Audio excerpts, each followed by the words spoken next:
everyone. And boy, oh boy, do we have a lot to talk about this week again. Oh yeah.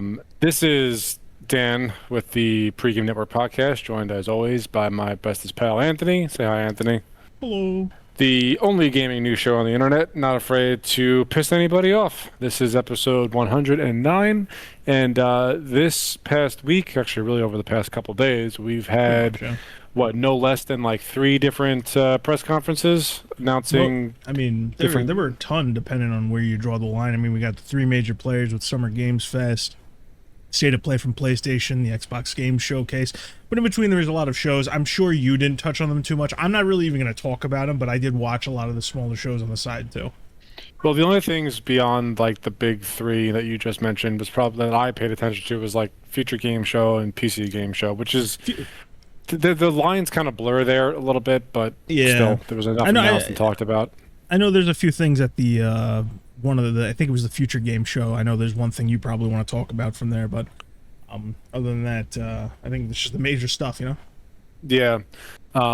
But as always, we will go over what we've been playing, and then we will jump into, I think we're going to start with the Summer Games Fest first, and then work our way down. So, Anthony, my friend, what have you been up to this week?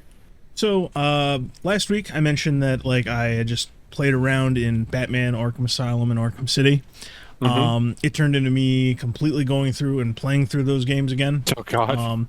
Yeah, I mean, well, what can you really say? They are the definitive Batman experiences, I would say. Don't get me wrong, there's the classic platformers from the 8-bit era. There's a couple of good beat-em-ups, in the 16-bit and the arcades.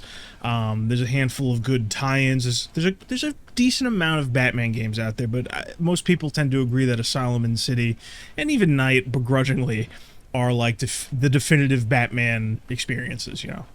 I still feel the way I do about Asylum and City. I had a lot of fun playing them, going through them. The story was, the first one is obviously just a standalone, nice single night experience as Batman. I really wish there were more games in this Arkham series like that, because City is when they try to do like a full-blown, cohesive, connected story. And I think that it hurts it in some ways, but Arkham City is still a great game too. It's kind of fun to watch the games evolve with the movement and all that kind of stuff. And obviously Asylum and City are separate enough gameplay-wise where you can enjoy them kind of back-to-back, where it's absolutely. Asylum City was such a departure, not really departure, but it was such an evolution of what Asylum set up that you want to talk about sequel-worthy content in a game, that's as good as it gets right there. Yeah, Asylum was more that. A lot of people compare Asylum to The Legend of Zelda as far as its format. I kind of agree with that. And then City is the semi-open world. And they're really good games. I mean, at this point, most people have played them. As the years pass, the decades pass, it'll always be the kind of game oh, did you ever play that game? Because they are standout in licensed games and overall, but also just good games in general. Yeah. I'm probably going to do Night next, and then I'll probably have more to say on the trilogy as a whole, but I'll save that for next week if I do end up beating Night. Other than that, it's been the rotation. I got Helldivers, the Marvel Rivals. I've been playing a little bit more in my gacha rotation. I've been playing a little bit more Genshin because they've been adding some new content, which is pretty. It's always I'm not the kind of guy that just plays a game to relax. I'm not a shut my brain off kind of guy. But there's something about Genshin where just the environments and the music are nice. It's kind of nice to have that experience to go back to, whether it's once a week, every other day, once a month, whenever. It comes and goes. But that was a nice little thing. I like the new area a lot. It's a nice, relaxing looking place. And then the last 2 things I played, and I'm sure you're going to have more to say because I noticed you were playing this too, is I played the Onimusha Way of the Sword demo. Oh, yeah? Yeah. I did too. And then I went back and played a little bit of Onimusha Warlords. I think I got a fifth of the way through. I'll probably end up playing that after I beat Arkham Knight, if I beat Arkham Knight. They're fun games. I really don't know what to say. My complaint about the games are kind of the first one's a little rigid, but it's still fun to play. And then my complaint about Way of the Sword is that it's way too easy, as far as I can tell. But they're both, going back to it, I'm very glad that Way of the Sword has so far avoided the Dark Souls trap. Like, I was so worried. I'm just like, they're just gonna fall into the Dark Souls trap, are they? And then they didn't. It honestly, there's a lot of similarities between the first game, Warlords, and Way of the Sword. And while I think Warlords does a lot better, where you have the environments are nicer, the fixed camera just works better for an action game of this style. I'm interested to see more Way of the Sword. I'm not 100% sold on it, at least as a day one kind of thing, but if you ramp up that difficulty and show me a bit more, I might be on board to, like, get it, you know? So, is Way of the Sword a direct sequel, or is it just, like, a new thing in the Onimusha series? It's technically a new thing. What you gotta understand is, like, there is an underlying plot point and mythology with Onimusha, but it's almost like an anthology series, like to the point where I'm surprised they decided to give 2 and 3 numbers, because you have, what is it? It's Warlords, something Samurai. Dawn of Dreams, isn't it 3? Like, after 3, they went back to not using them. I think there's, with Way of the Sword, I think there's going to be 6 total. I think. Okay. And they've kind of played around with different things, but the core gameplay is the same. You have the action, straightforward stuff. Parrying is important. You collect the orbs. Sometimes you power up your weapon. And it's enough of the formula. I see enough of the formula there in Way of the Sword, where, like, my only hangups are things that, like, they're just not willing to do anymore. Like I said, like, stuff like the fixed camera, I just think works better for an action game like this. But you know, I don't have too much to say about Way of the Sword because the demo kind of sucks.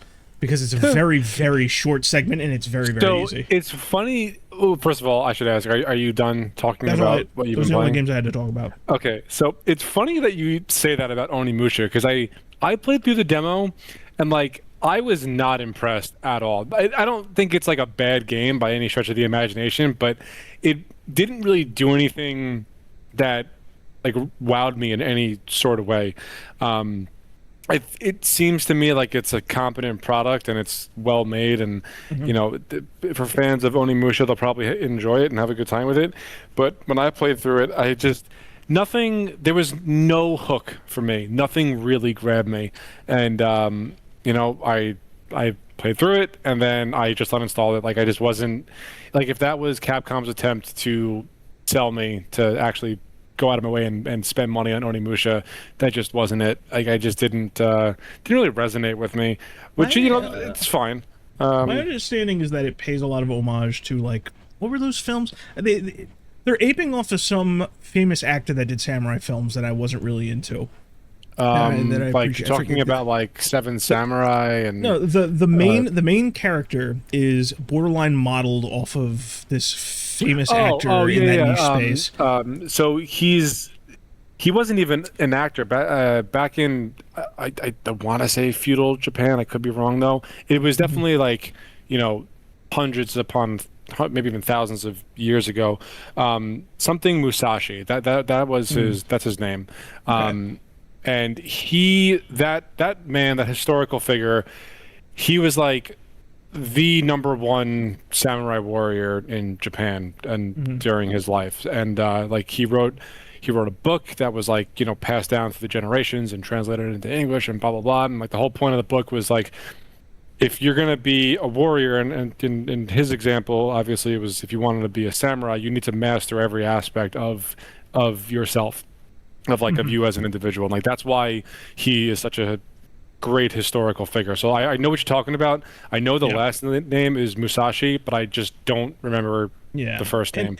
And my opinion is that it also, like, it like, I saw some discussion about it. I didn't read into it because I didn't want to come ill-equipped to, like, I didn't want to suddenly go, like, oh, let me tell you about all the there's a certain, like, piece of fiction and, like, non-fiction, like, mix out there. Like, I saw a group of people talking and making comparisons to this thing I'm not familiar with, and those people are apparently very happy. And apparently the niche they were aiming for is apparently, they're very successful in that. But the funny thing is, I think that if the game was harder, it would be one of those games that's close to scratching that itch of that fight for my fucking life game I keep looking for. So his name was Miyamoto Musashi. Okay. He was an actual historical figure, born in 1584 Japan, died in 1645. So he was like this phenomenal swordsman. He was a strategist, an artist, a writer, and I don't know if he had several books or just the one that I'm thinking of, but he was renowned through his storytelling, and he was also, I think, according to this Wikipedia page, the pioneer of the double-bladed swordsmanship style, and undefeated in a record 62 duels. So that's his claim to fame, is that he was a master swordsman and he was undefeated. But he was a real person, a real historical figure. Yeah. I definitely, as we get closer, I'm sure we'll talk about it one more time, even though I know you're not particularly interested. When we get closer to that release date, which is relatively soon, what day is it? Do you remember? I think it's October, maybe September. Yeah, we'll probably talk about it again one last time as it gets closer.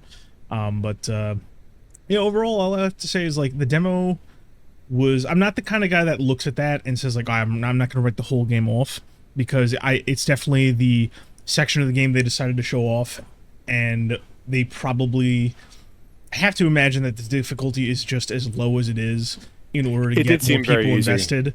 And this actually led to a bunch of different fucking arguments, because everything leads to arguments where people are just like, wow, this demo is easy, and then people go, no, Onimusha was always easy, and like there's been like, I'm just like, guys, you need to relax. Like, I think people are kind of mind broken by Dark Souls, so like Dark Souls combat didn't happen in this demo, and there's a sect of people that are trying to say, they're trying to project verbally what they're thinking mentally, that it needs to be harder and more like a Dark Souls. Mm-hmm. And I don't know. My issues with it really stem from, a lot of nitpicks as somebody who played the game, and I should stress that a lot of that isn't necessarily, it's not like a betrayal of the formula, because the series has gone through multiple different iterations. But too early to tell, really. That demo wasn't really the best showing, I would say, overall, but I didn't hate it.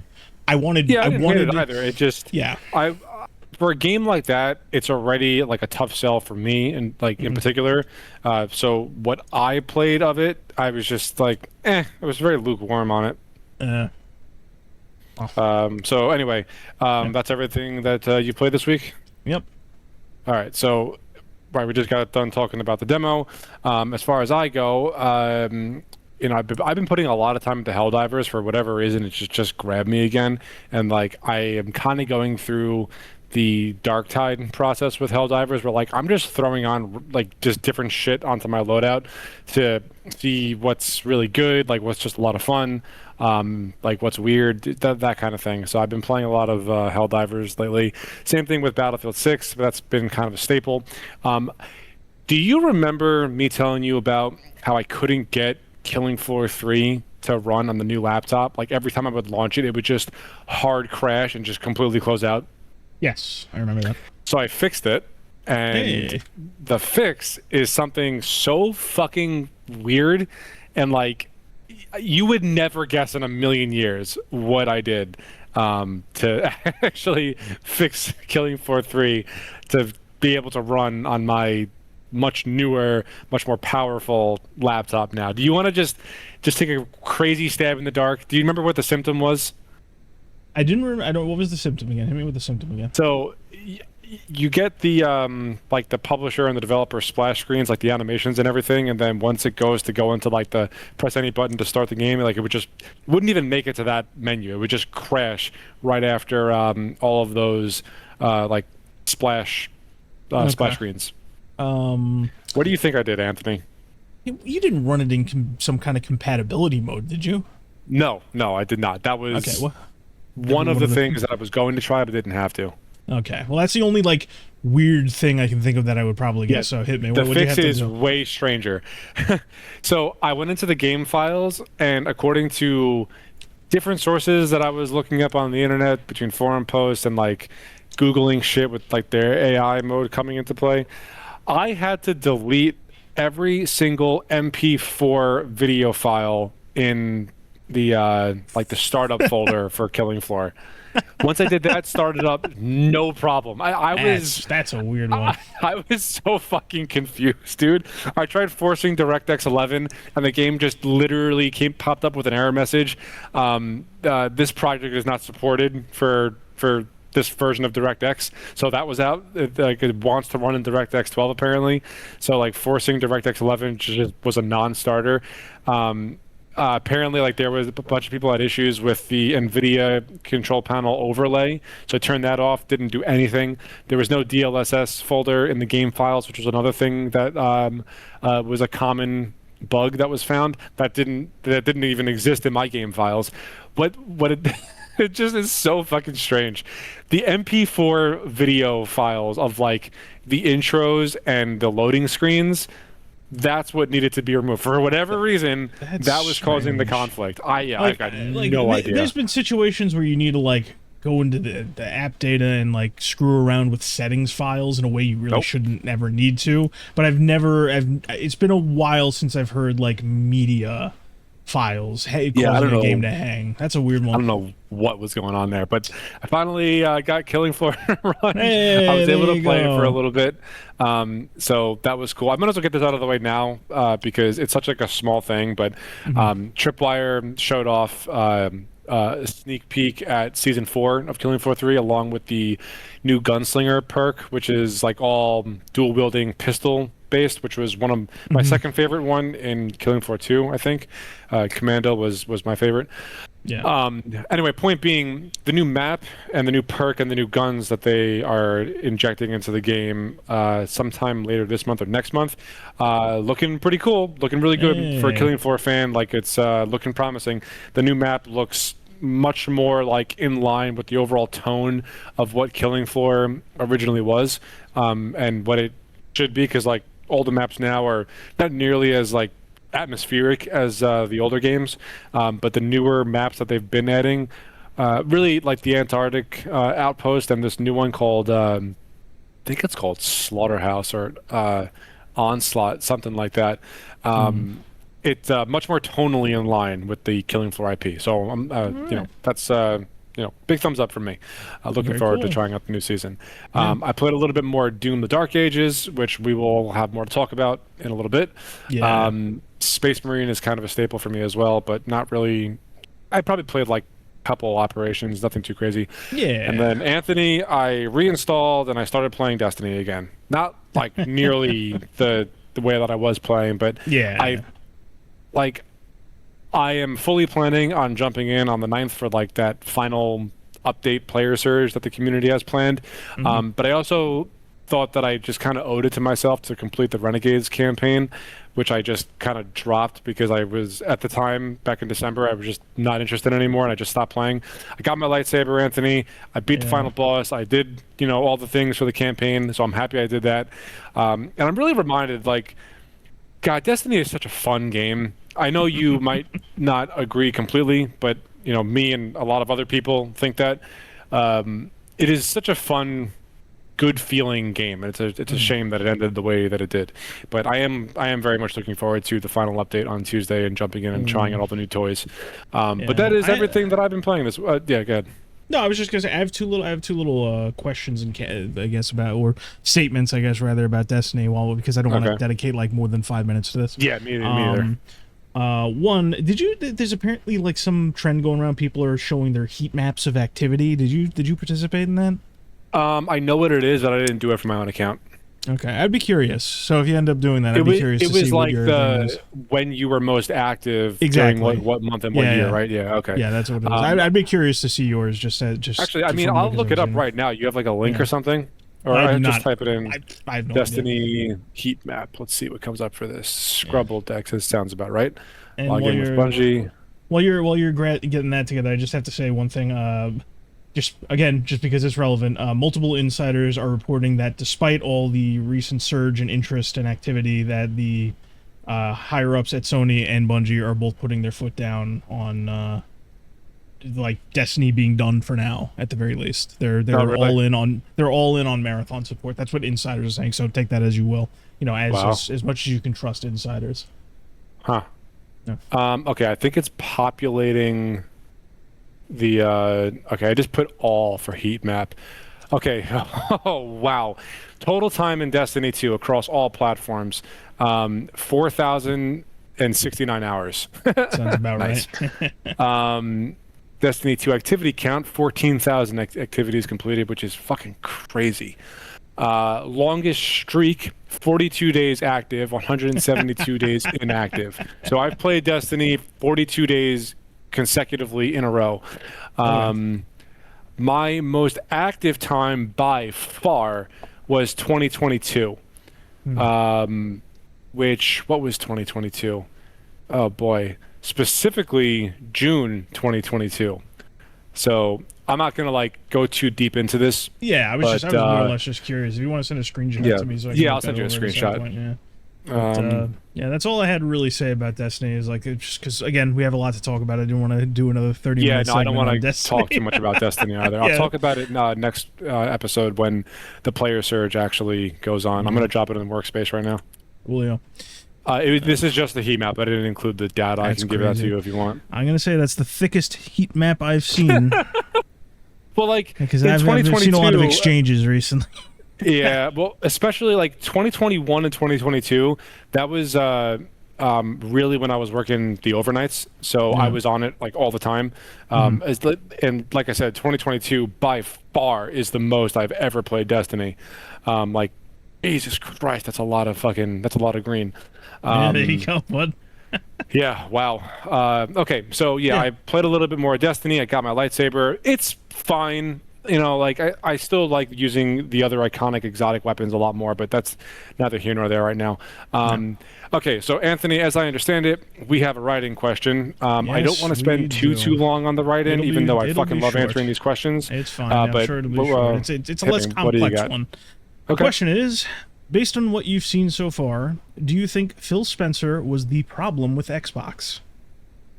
That's a really good question. Because when he was promoted to the head of Xbox, oh God, how long has it been at this point? 10 years, maybe, give or take.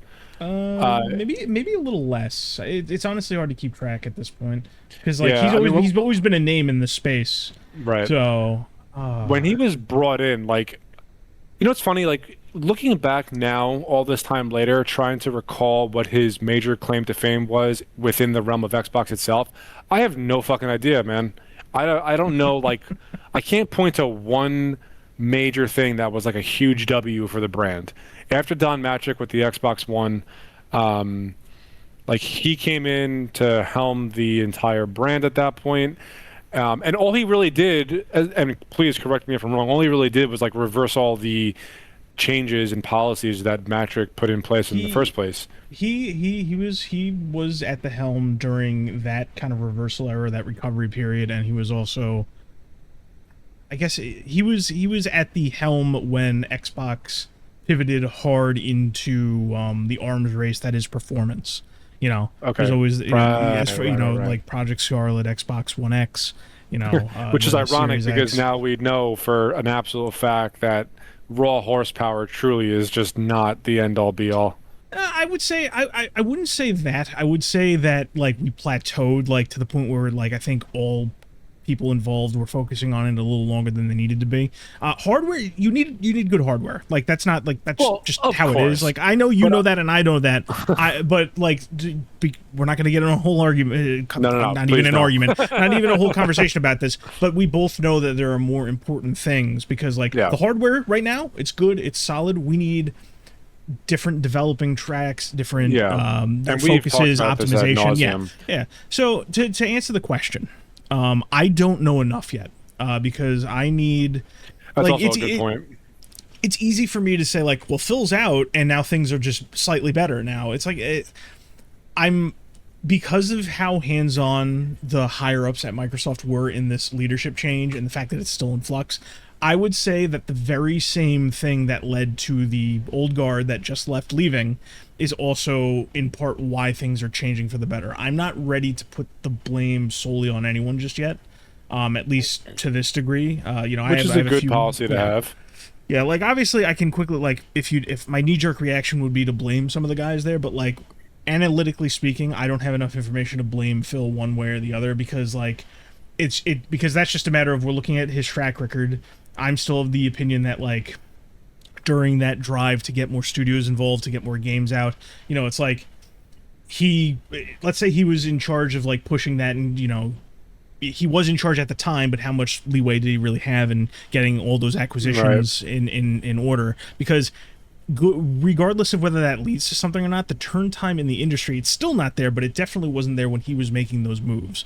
So like, did he bite off more than he could chew? Was he never really, I think it's probably more of a case. with? I think it's probably more of a case of him wanting to do X, Y, and Z thing, but the powers that be either kneecapped whatever direction he wanted to go in, or just flat out said no. Yeah. And then the course correction, or just basically 180 from all the shit that Don Matrick pulled, was such an easy like layup W that when Microsoft and Xbox basically undid all of that, it was like they were getting praise for what exactly? Putting things back the way that they should have been in the first place. But then again, in the very same breath, what Microsoft and Xbox as a brand were proposing with the Xbox One is the same fucking thing that Steam has been doing basically forever. At least up until they added the family library feature. It's essentially the same thing, which is really ironic to me, because people got so up in arms about how Microsoft was handling like DRM and licensing and everything. Yeah. But then even if you didn't really game on PC, like if you played video games, you were at the very least aware of the existence of Steam and how they ran their storefront. And it's essentially, if not the same, it's extremely similar business model.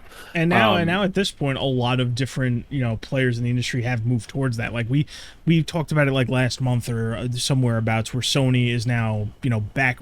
PlayStation 4, PlayStation 5 has all this DRM built into their digital storefronts now. Like you're getting like the same restrictions, but with none of the benefits now. So there's a whole deep dive to talk about like what the Xbox One was trying to do. Me, I'm a staunch defender of some of those ideas, even if I think the execution was a little sloppy. But to answer the question so that we can move on, my answer is that I don't have enough information to blame anyone directly. I've made my guesses and my opinions known on different episodes of this podcast, when we actually sat down and talked about it for like 30 minutes. I can't remember what my grand takeaway was, but my overall opinion is that while I can't place the blame solely on Phil Spencer as an issue, I do know for a fact that people above him were more of an issue. That's basically my what I was getting at. Yeah. And I still absolutely do not think the jury is out on, I think that the jury is still out on Asha Sharma being the new head of Xbox. Just solely because of her background and the way that she was essentially handpicked by Satya Nadella. They're making all these really good moves right now, and I can't help but think that it's really just I hesitate to use the term sleight of hand, but I feel like I'm just waiting for the other shoe to drop, essentially. Because they're making all these moves right now that, I like the sound of and everything, but the only thing that this woman has under her belt as far as experience goes, at least of note in the video games industry, is she was the head of the fucking AI division of was it Microsoft or was it a different company? I honestly can't remember at this point. I believe she had quite a few different ventures. Whatever I said then was pretty accurate. It was all nothing to do with video games, though. Yeah. So I mean, we'll have more to say about the Xbox when we get to the Xbox showcase, because that's a better picture of where they currently are and our opinions on it. So we'll get to more of that later. But as for Phil Spencer, I'm not thoroughly convinced he was the sole issue. I'm still of the belief that people above him were a bigger issue. I'm not saying the man's perfect, and at some point, I'm sure we will hear more news about the comings and goings behind the scenes that we just haven't heard about yet. Oh yes. So there you go. That is the answer to this week's write-in question. Whoever wrote in, thank you very much. Keep them coming. We love the write-ins. So yes, with that out of the way, let's move on to the first major topic of this episode, and that is going to be the Sony/PlayStation State of Play. Yes. So I'm gonna let you go first because I think I'm gonna have a lot less to say about you. No, I think you actually have you have a lot more to say overall, but I have more to say about it in general, I think. Because you have, you obviously you have your picks with Warhammer, Wolverine, and Laufey, which we'll save that for last. There was nothing said about Warhammer in State of Play, unless I'm just misremembering something. I'm pretty sure the Warhammer stuff was the State of Play, wasn't it? Maybe I'm wrong. What was it? No. The Warhammer stuff was PC game show and future game show, I think. Okay. It all blends together at a certain point. But anyway, so wait, I'm going first, right? No, I'll just get out my general thoughts and then you can get the bigger stuff in. So overall, I think their showing was kind of weak. I mean, there's obviously the two big things that kind of bookended it with Wolverine and Laufey, and we'll talk about that when we get to that. I'll be honest. Laufey. I'm sorry. Laufey. I would be remiss if I did not correct you on that. What the fuck is her English name? What is the one? Faye. It's just Faye, right? You're putting an extra L in there at the end. And I know I am. What is it? They just call her Faye, right? They call her Faye in the game, but based on Norse mythology, I know. Yeah, there's the difference between the two. Well, I'm just saying it so people know. Laufey, like the Norse god, I don't know if she was a god, but anyway, the character in Norse mythology of Laufey is canonically the mother of Loki. That's why the game is called God of War Laufey. Okay. So other than those two things, I mean, they showed a handful of stuff that we already knew about. Tomb Raider Legacy of Atlantis showed up. Silent Hill Townfall showed up. Control Resonance showed up. Onimusha Weight of the Sword showed up. Ace Combat 8 showed up. I'm big into that. That was probably my highlight of this particular event was Ace Combat 8 because I love that. There's a bit of controversy around that, but overall, with the game itself, it looks good. It has the music that I expect. It has the editing and the aspect. Right now, it looks good. It looks really good. I'm excited for it. There's a few things I don't like where, like, the design of certain characters, and I don't mean this in the way that other people mean it, because, like, there's an ongoing to try and make it, is it woke, is it not woke? I'm just talking, like, from the very first trailer, they had a very You're talking about Ace Combat? Yeah, Ace Combat 8. Okay. The character designs are, like, the only thing I can think to say is, like, they look more AAA than they have before. Like, if you look at... that's a plus, right? Not necessarily. If you look at Ace Combat 1, 2, and 3... very sparse when it comes to characters and character designs. The Japanese version of 3 had a shit ton that didn't make it into the United States version. That's a whole different story. 4, 5, and 0 played around with a couple different things. 4 did animated cutscenes, 5 did CG cutscenes, 0 did live action stuff, and then 6 and 7 kind of followed in 5's stead, where they did CG stuff. And I wouldn't say they have a distinct, unique style, but they did, like... it was stylized to an extent. Going into 8, things look a lot more like the kind, like, I don't want to say this because this does it dirty, but it's like, if there's a scale where on the left side you have the kind of stuff you would expect from almost like anime 3D, right? And on the right side you had Call of Duty. 1 to 5, right? 1 being super anime, 5 being super Call of Duty. Ace Combat kind of floated between 2 and 3. Now they're like near 4. And I don't know if I like that or not. I mean, most of the time you're going to be in the fucking plains, but the cutscenes, the story cutscenes, that's where a lot of the intrigue, that's where your plot is. And I'm not sold on this new design strategy, but everything else seems to be there. That's probably the most I have to say about any game in the show. But it was really all that. We saw updates to Marvel Token, which still looks like it sucks. There was a surprise announcement with Stuntman. That series is coming back. That's a licensing nightmare. That one I missed. Yeah, Stuntman Hollywood. There's a new one coming out. Like, they showed off, like, cars from Back to the Future. They showed off Knight Rider. They showed off all these different things. It looks fun. I was surprised. That was like that puts a smile on my face, right? I'm not. Am I a huge Stuntman guy? No, but that's a series that it's just like we haven't seen in a while. It's like, hey, it's nice. Welcome back. Come on. Give us your 1 every 10-year entry. Let's go. And then, I don't want to sit here and be negative about Silent Hill. I already mentioned it's there, but it kind of just looks like eh. And then they're making a new Until Dawn game with Until Dawn 2. I've never played it before, so I really can't speak to that. It's like, I don't hate Until Dawn. I don't know, like, I hate the fact that it was remade. That remake was pointless. So, Until Dawn, so like, there's Dead by Daylight, and then I always get these two confused. Okay. Dead by Daylight and Until Dawn. So Dead by Daylight is like the asymmetric, like 1v4 game? Yes. Okay. Yes.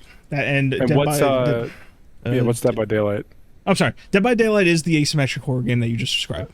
That's the one that's been running 10 years. That is, that's where it's got all the different crossover stuff. It's like this really janky, ugly, terrible game. That if you actually like horror to a certain degree, you actually hate Dead by Daylight, and a lot of the players that play Dead by Daylight fucking hate Dead by Daylight.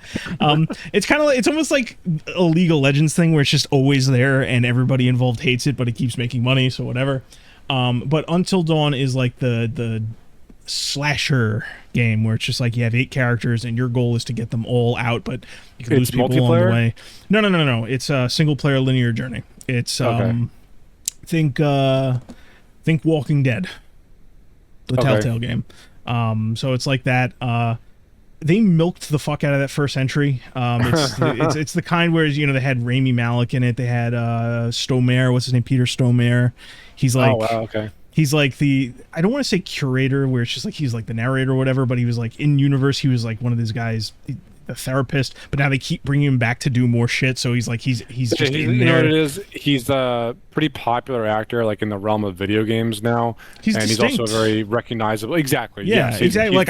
I saw that. I like his acting. I like his voice. I think he's good, but it's just like it's like they're trying to turn that. It's like different. It's like whatever. And I don't know. I don't hate Until Dawn, but like I'm not super interested in Until Dawn 2. Like that's something I would like pirate or like pick up on a sale when it's like cheaper than $10, and then I'd force Luke to play it or something. You know, no horse in that race. I think I own Until Dawn, the first one, and I've played it like once because I got it for like $5. You know. No shade, it was produced very well, which is, again, why I was surprised that it got a remake. It really didn't need a remake, but it's like, it's not like a system seller. You know, I guess you could put it that way. It's just nice to kind of have if you can get it on the cheap. And that's really all I have to say about the show as a whole. You can take us through your highs and lows. I only request that you go in the order of Wolverine and then Laufey. Oh yeah, I mean those are the only 2 games that I really have anything to say about. Everything else, like, okay, so in general for me, the state of play was kind of a wet fart. Almost no game outside of those 2 that you just mentioned did anything for me. They just weren't, and I'm not saying they're bad or anything, but they just weren't games that I would play. They're not in like my general sphere of influence of the video game industry / realm.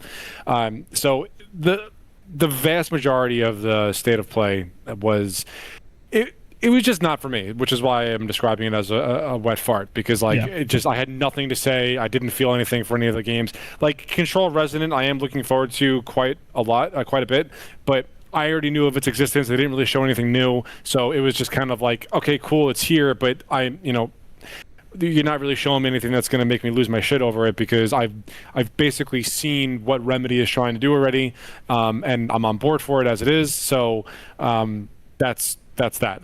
Okay, so Wolverine, probably the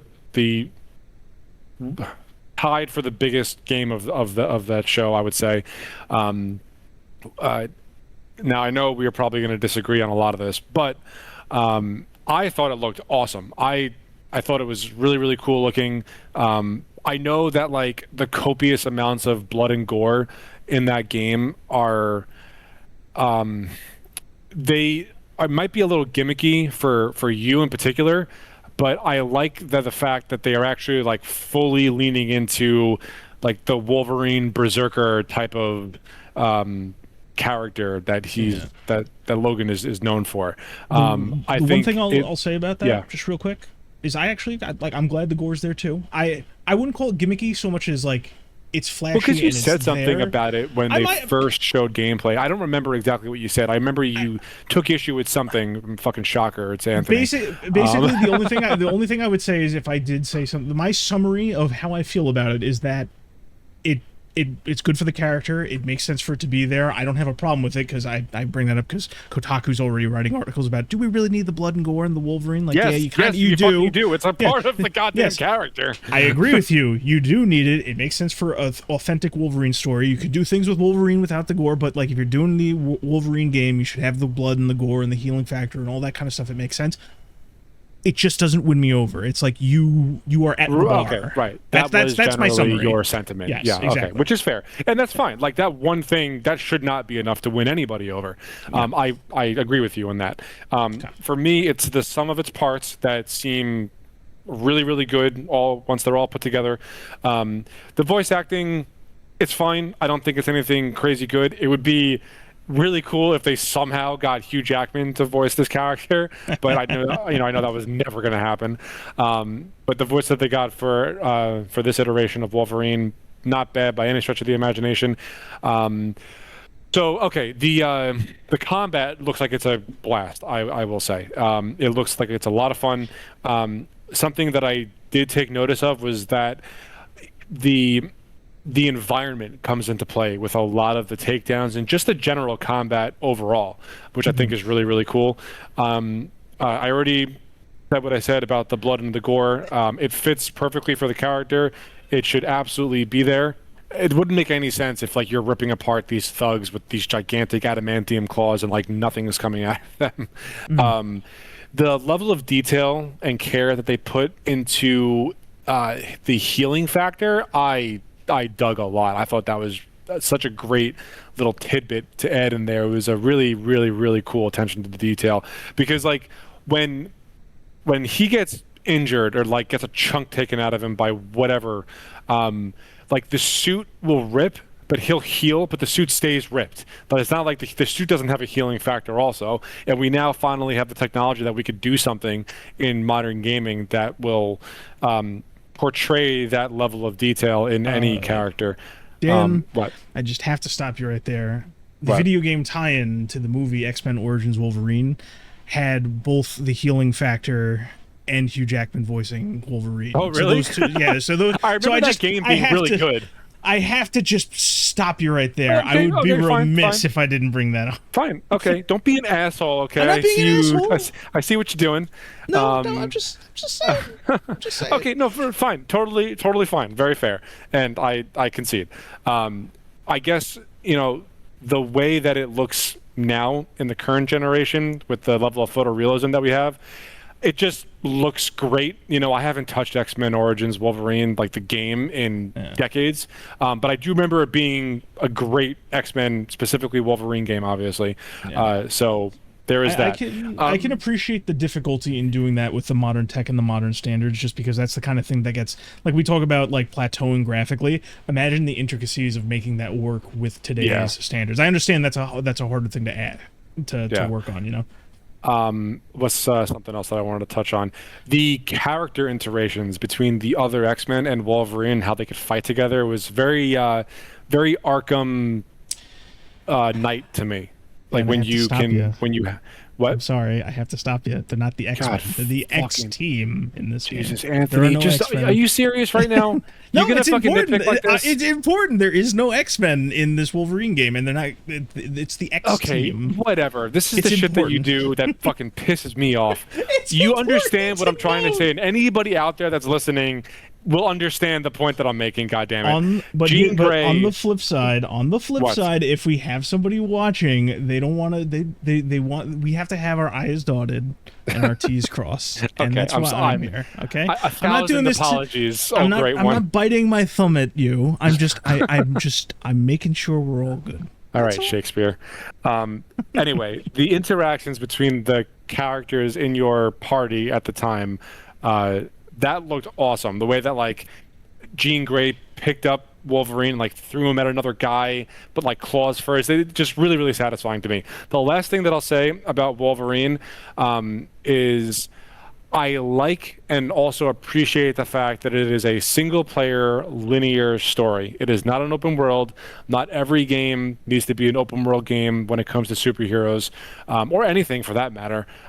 It's a very well, it's supposed to be. I can't tell you what the final product is going to be, obviously, but it's supposed to be a very tight story-focused linear experience, and I actually think that was a good call for Insomniac to make for Wolverine.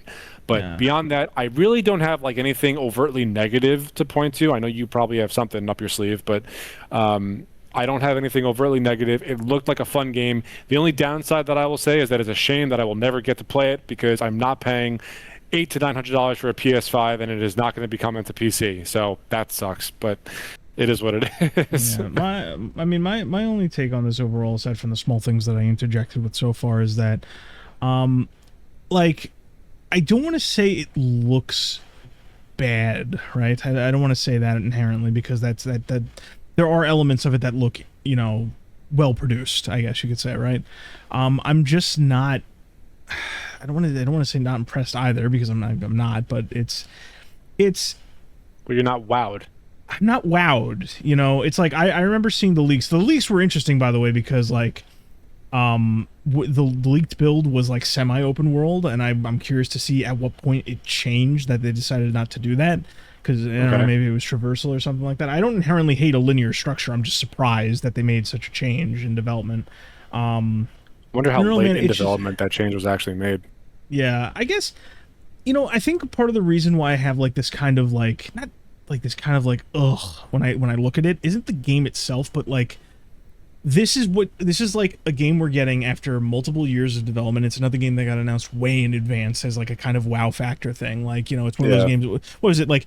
Over 2 years is kind of my threshold for a game. Like if you announce that's like way too much in advance. Like it's a victim of like the AAA bloat that we see. It's supposedly supposed to start an X-Team universe of some kind, and I'm not sure what that leads to. Because I don't think that one's gonna stick for what it's worth. I think everyone's just gonna call them X-Men. I mean, here's the thing: it could be, these developers, they like to get crafty. They do little things where like they bait people like me into nitpicking, and then at the end of it is like, maybe we are the X-Men after all, and I'm nitpicking over nothing. And then people online will say, "See, the game is perfect now because you were wrong about this one little thing," and then, oh no, egg on my face or whatever.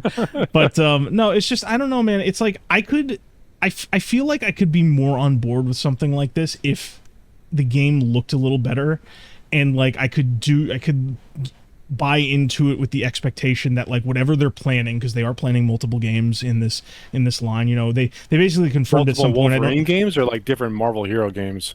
Different Marvel hero games, but like whatever this X-Team becomes, like there's going to be multiple, games revolving around that. There's some kind of deal or something. I think we talked about it recently. If we haven't, we'll just say it now, where Insomniac is basically bought into a contract with Marvel, and it's just, there's this kind of like glaze over that I had there where like I still love shared universes. That's never gone away. It's just we are at a point where like these games are bloated top to bottom, so it's like, you want me to get invested in this? Like, I'm not thrilled with the way this game looks and like the way you're selling it and some of the design choices. Like, there were a lot of people who was like, okay, Jean Grey shows up, and people like, she looked so unrecognizable, and the hype was so fake that people were calling her Scarlet Witch. Dan, it was very embarrassing. When Jean Grey showed up, I knew it was her because she was not only levitating, because Scarlet Witch could do that too, but she was just controlling I'm so familiar with the nature of her abilities that it was very easy for me to tell. But I could see where the confusion might set in. And it was a little jarring at first, but like I personally, like I got past it pretty quickly. I guess my overall thing is like, I don't hate it on its I hate the parts of it that's like a victim of AAA bloat, and I'm not thrilled with the game on its own. I guess that's the best way to summarize my thoughts on this Wolverine game. Just having watching it in passing, because Insomniac's not dead to me yet. I mean, they went through quite a few.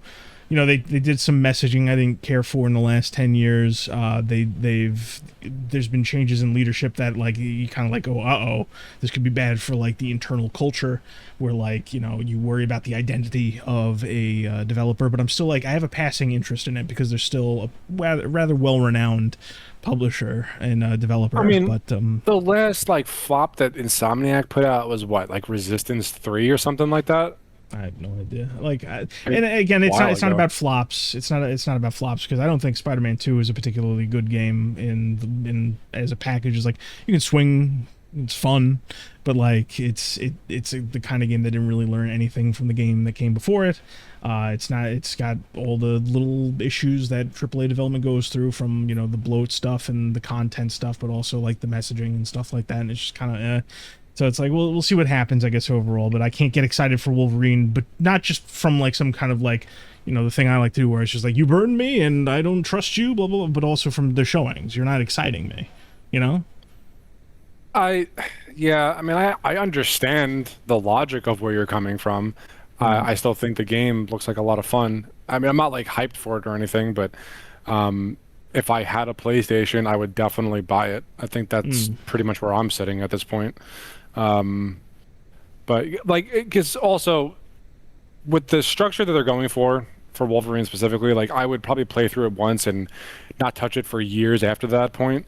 And that's just how I play single player linear games. Yeah, I don't know. So, but overall, I mean, I thought that Wolverine looked cool. Again, if I actually owned a PlayStation, I would buy it. But I don't. So I'm not gonna spend, this bloated price of a console that's this late in the generation just to play Wolverine. Like, I'm just not gonna do that. It ain't no system seller. Yeah, definitely not. Now, God of War, on the other hand, I got to see more of it, but I mean, again, I'm not running out and buying a PlayStation for either of these games. But I think we're done with Wolverine, right? We've just put a bow on that. Yeah. Okay. So the next game that has been pretty divisive, actually, is God of War Laufey. They showed off 23 minutes of uncut gameplay, something like that, and clearly they are sticking with the single take camera, which I actually like a lot. I think that's a very unique way to show your game. Yeah, just going forward, whatever issues I have to say whenever I get a chance to talk about this, it's not about that camera style. It's just not. The camera's fine. How they decided to approach that's a fine way to tell your story in a video game. Well, when they announced that they were doing that one take style in God of War 2018, I had like two thoughts at the same time when I heard it. I was like, one, that sounds very interesting, and two, like, how the fuck are they going to pull that off? And it turns out they did it very, very well. Both of us loved God of War 2018, and I just beat Ragnarok like 2 weeks ago or something like that. So I think me coming off of Ragnarok pretty fresh is going to influence my opinion on Laufey probably a lot more than the average person watching this showcase. And I know that I'm probably looking forward to it a lot more than you are, which again is fine. You and I have very different opinions about a lot of different things. Yeah. Let me go over, I guess, the positives first, at least in my opinion. Number one, well, I guess like I just said, the camera style that they're going for, the one take uncut perspective, like it a lot. I think it's really cool. I like the fact that it's basically a part of the new era God of War DNA essentially at this point.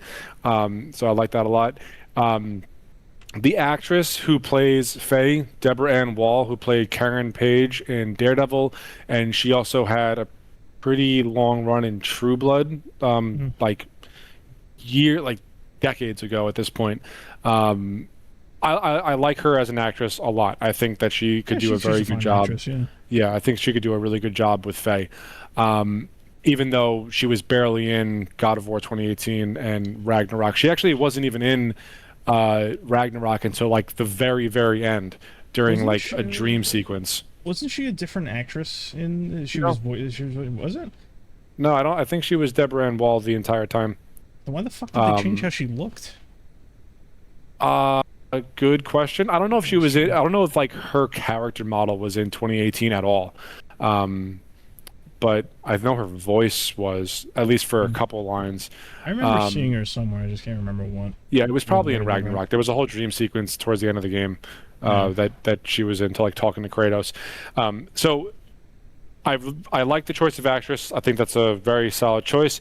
It's also taking place during all the events of God of War 2018 and Ragnarok, which I think is interesting. I am eagerly awaiting how that is going to work out overall from like a story context, because she's in what obviously her character in before the first game even starts, she dies. And the whole point of the first game is Kratos and Atreus are going to the highest mountain in all the 9 realms to go scatter her ashes. Yes. And that was the whole basis of the first game. Worked perfectly for what they were trying to do.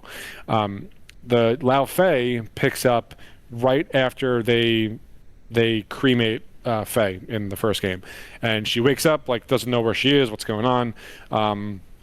Turns out she's in this place called the Everywhen, which is basically an afterlife of the gods.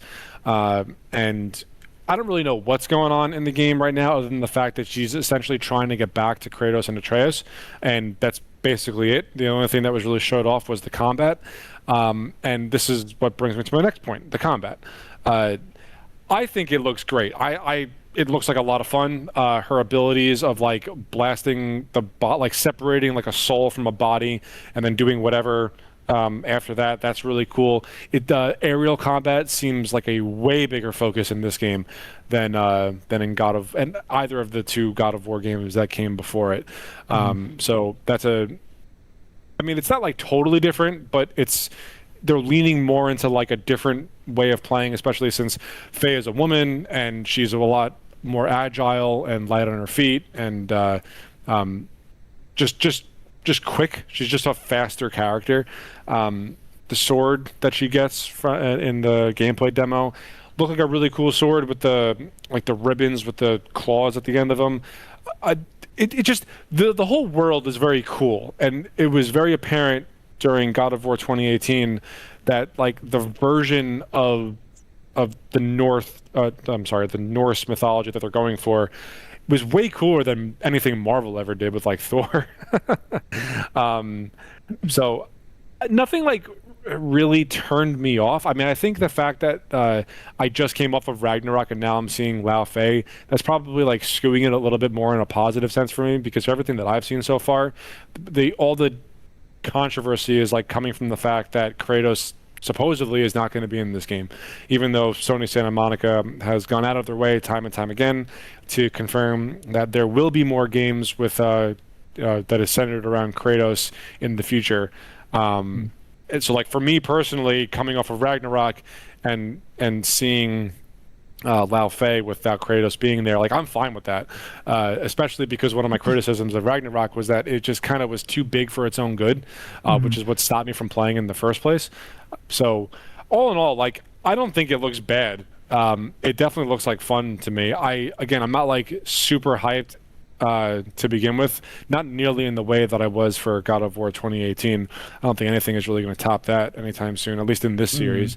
The whole like comic relief character of Frank being voiced by Jack Quaid, which is the same guy who plays Huey in The Boys.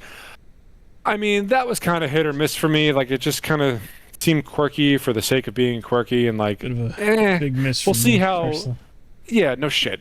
I don't have a problem with comic relief, but I would like to know why it's just like a fucking cube. Like that just seems way too on the nose for the game world overall. Like it's everything that's been. One last thought. Everything that's been in this world that they've created from 2018 has been like very anchored in the same rule set that 2018 laid out to begin with.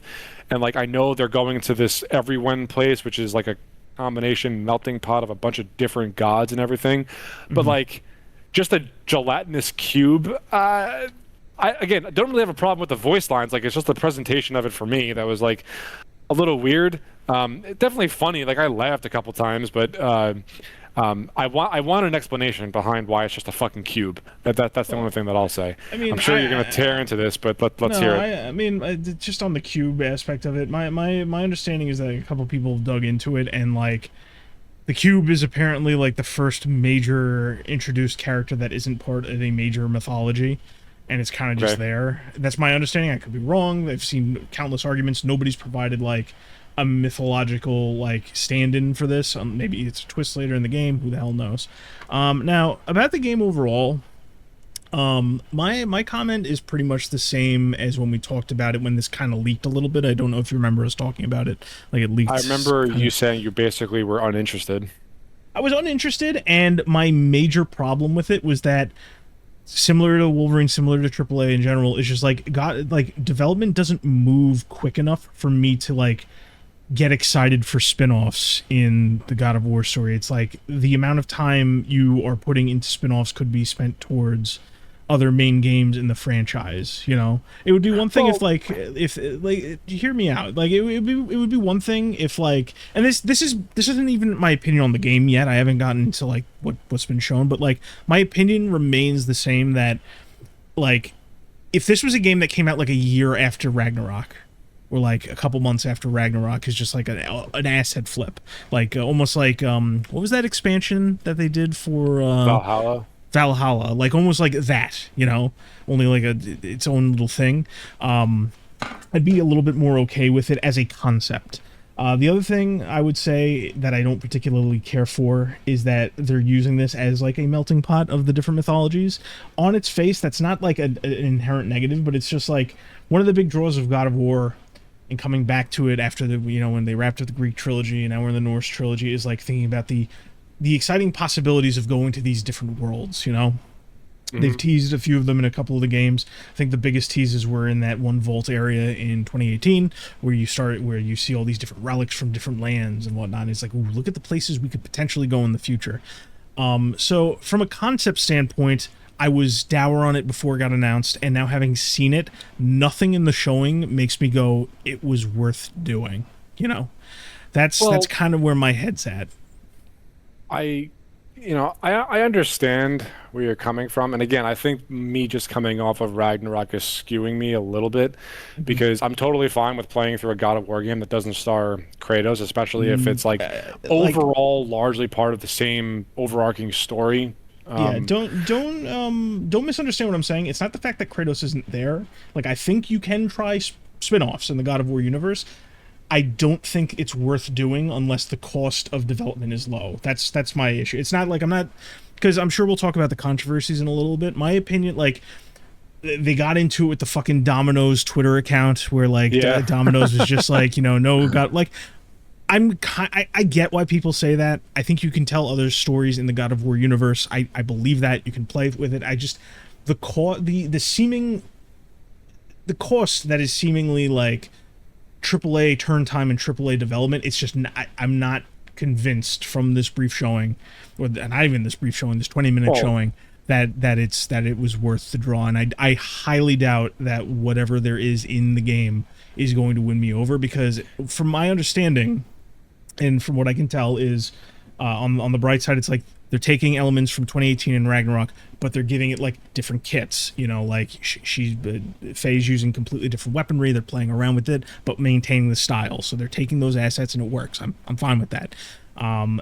And while they're taking that template and format and applying different things that could potentially be interesting gameplay wise, it's almost like a different, I could see myself like saying like, oh, I just beat God of War 2018 and I unlocked a new character to play with it. It's not like I'm not getting the justification of this being a major AAA experience. And in the meantime, behind the scenes, like I don't think like the main God of War team, like all the like the producers and leads that worked on Ragnarok and 2018, I don't think many of them are working on this. So it's like, what game do we do? Well, one thing that I can tell you beyond the shadow of a doubt is that the game director for Laufey, Ariel Lawrence, I think her name is, she's been with Sony Santa Monica since they were making God of War 1. Like, she's been there since the very beginning. Yes, that's actually, that's a net positive. That's a good thing.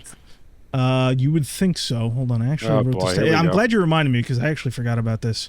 I also think you're being a little bit unfair, because they showed one fight. We have no idea what the rest of the game is going to look like. It was 23 minutes. It was 23 minutes of just basically character development. You don't know what the open world is going to look like. You don't know what any other part of the game is going to look like. I understand your reservations. I just think you're being slightly unfair. It's possible. Let's see. Where the fuck is... I had a whole list of notes, because she's been with the... She's been with the God of War team to the same degree that Kathleen Kennedy was with the Star Wars team. Like she was doing she was doing assistant work up until God of War 3, and then she had a bit more hands-on time with 2018. Oh man, it's killing me that I can't find it. I wrote this all down somewhere. I'm just gonna look through my notes one more time. Nope. Oh shit, I can't find it. So she does not get the full strength of my ire. All I have to say about that is like the same thing you saw, and you saw is like, you know, oh, this is good news because it's like a veteran. I saw that, and like when you peek behind the curtain, it's not as impressive as you think. I'm getting like almost like Ghosts of Yotei vibes, where like the C team kind of worked on Yotei. I'm getting that kind of vibe here. I'm getting that. I'm not confident in this, and I'm not sure that the cost was worth it for the brand. Now, I'm not like those guys online that are people turn this into a whole cultural thing. People are talking about, oh, you're replacing Kratos. I'm not about that. I just don't think the game looked all that impressive, and I don't think it's a particularly good use of the mythos and potential mythologies in the universe. That's my takeaway overall. I mean, fair. But again, like my whole point is, all they showed was like a 20-minute cutscene, essentially, and with the fight. They said what? 20 minutes of uninterrupted gameplay, Dan. What you saw is gameplay. All right, you're fucking nitpicking with words is so fucking infuriating. No, I'm saying it's important because they hyped it up as like, we're going to show you 20 minutes of gameplay, and I'm not saying like, oh, you need to use the right word cutscene. I'm saying the fact that they said we're going to show you 20 minutes of gameplay and most of it was like in-engine cutscene that's another troubling thing for me, where it's like, well, I'm seeing a lot of the things I didn't like with, like, if we both love 2018, you said that at the beginning, right? Mm-hmm. Yeah. I still love 2018. Going into Ragnarok, there were a lot of small quality things I didn't care for that put me off from it. And I'm seeing, like, if my interest, not objective fact, I'm not sitting here reviewing both of them, if my interest in that went one step down with Ragnarok, it went another step down with Laufey. But with the added baggage of all the things I was concerned about, you know? Mm-hmm. Yeah, I mean, we're just going to have to wait and see, because I think that the game is going to be as large as Ragnarok, personally, and that could very easily be a detractor. Because that's what got me to stop playing Ragnarok to begin with, like 2 years ago, and then only to pick it up again because I wanted to finish it. Not even because I knew that Laufey was coming out or anything or being announced, but like I just wanted to finish the damn game because I loved. You were talking about it forever. yeah, because I loved 2018 so much. But you know, I think this is just going to be one of those games where you and I are just not going to see eye to eye, and that's fine. That's fine. But we've spent enough time talking about God of War Laufey. I liked what I saw overall. There were a few things here or there that I just like wanted to know why it was included, like just from like a design perspective. You obviously less receptive to the project than I, but that's okay. That's why you and I both host the show.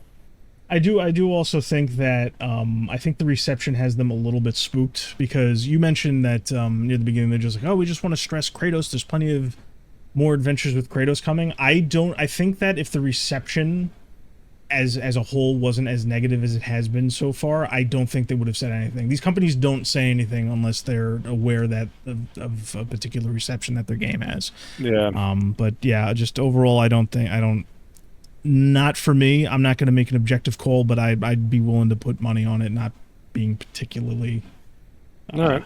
Interesting. Well, we'll see what happens. It's supposed to come out in next year, right? 2027? Something like that, right? Or was it October or September? I feel like one of the high-profile games they showed, maybe it was Wolverine, is going to be September or October. Yeah. This is going to fucking bug me now. Hold on. Laufey release date. This is slated for... it's not the... yeah, there's no release date yet. Early to mid 2027, so definitely a good ways away. Okay, let's move on because we are rapidly running out of time. Okay, next thing up is the Summer Games Fest, and this was less eventful for me than even the State of Play was. Really? Because at least State of Play, like, I liked what I saw with Wolverine, and I liked what I saw with God of War Laufey. Pretty much, like, I cannot pick out a single game from the Summer Games Fest that I could point to and say I need to play that. I mean, overall, I mean, just and I don't think it was bad. Me, you know me. I am the arbiter. I'm the arbiter of being as objective as humanly possible. Much to my fucking chagrin. I saw a ton of things there that while I wouldn't necessarily be confident in, right? I could say like they had a good spattering of showings. Like they had Guild Wars 3 came out of nowhere. Not for me, but I'm sure there's people excited about that. That Teenage Mutant Ninja Turtles Last Ronin game got announced under a new developer with Platinum Games. That one I am very excited to see more of, because as it happens, I actually read that graphic novel like last year for the first time, and I loved it. So when I heard they were making a game, I was like, oh god, this is going to be great. And they didn't show anything, obviously, but it was just cool to see that it's moving forward. The reason they said the reason they didn't show anything is because it technically didn't move forward. This is a completely different studio moving in. Like the game you were aware of in the past, that's gone. This is a new game from Platinum Games, the guys that did Bayonetta and Metal Gear Revengeance and all those games, and we'll see how that goes with Platinum Games. It's always a coin toss whether you get a really awesome game or a really bad game. That's unfortunate. So we'll see where that goes. They also had Alien Isolation 2, which I know you're kind of interested in. I never played Alien Isolation 1. I'm not into that's just too scary. I'm not. Look, me playing through all the Resident Evils several months ago, that was a fucking miracle, Anthony. Okay, I already owned them on my Steam library, so half the battle was done for you already. But I remember when I finished Village, I said to you on one of the previous episodes, I felt like I owed it to myself as a person who is a gaming enthusiast, and that was the primary driving force behind me playing through those games. All right. Yeah. But yeah, so you had a bunch of different ones. Then you also had the Assassin's Creed creator finally got his game off the ground. He's been working on it for nearly 20 years. And then there were some other things mixed in there. I think they announced a Cuphead sequel and a side game, which is being natively developed for the Sega Master System.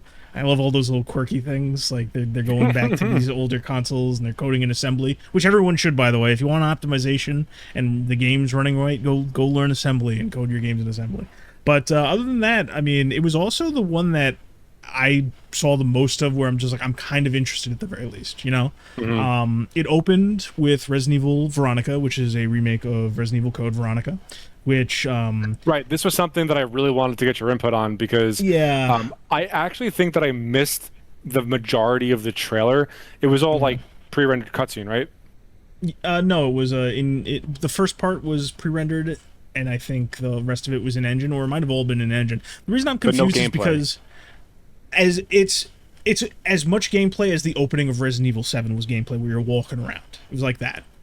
Okay. It's you go a bit, but the reason it's worth highlighting is because I think this is the first major graphical leap for the RE engine I've seen since, well, I don't know when. I know Requiem looks good, but this seemed like a step above, so it looks like the graphics have improved again. Now, the thing about a remake with Code Veronica, we didn't see enough to really judge. I've said to you plenty of times, if you had to remake one Resident Evil, Code Veronica would have been the one to remake, not 3, not 4, not all the other ones. You have been historically you've been saying that.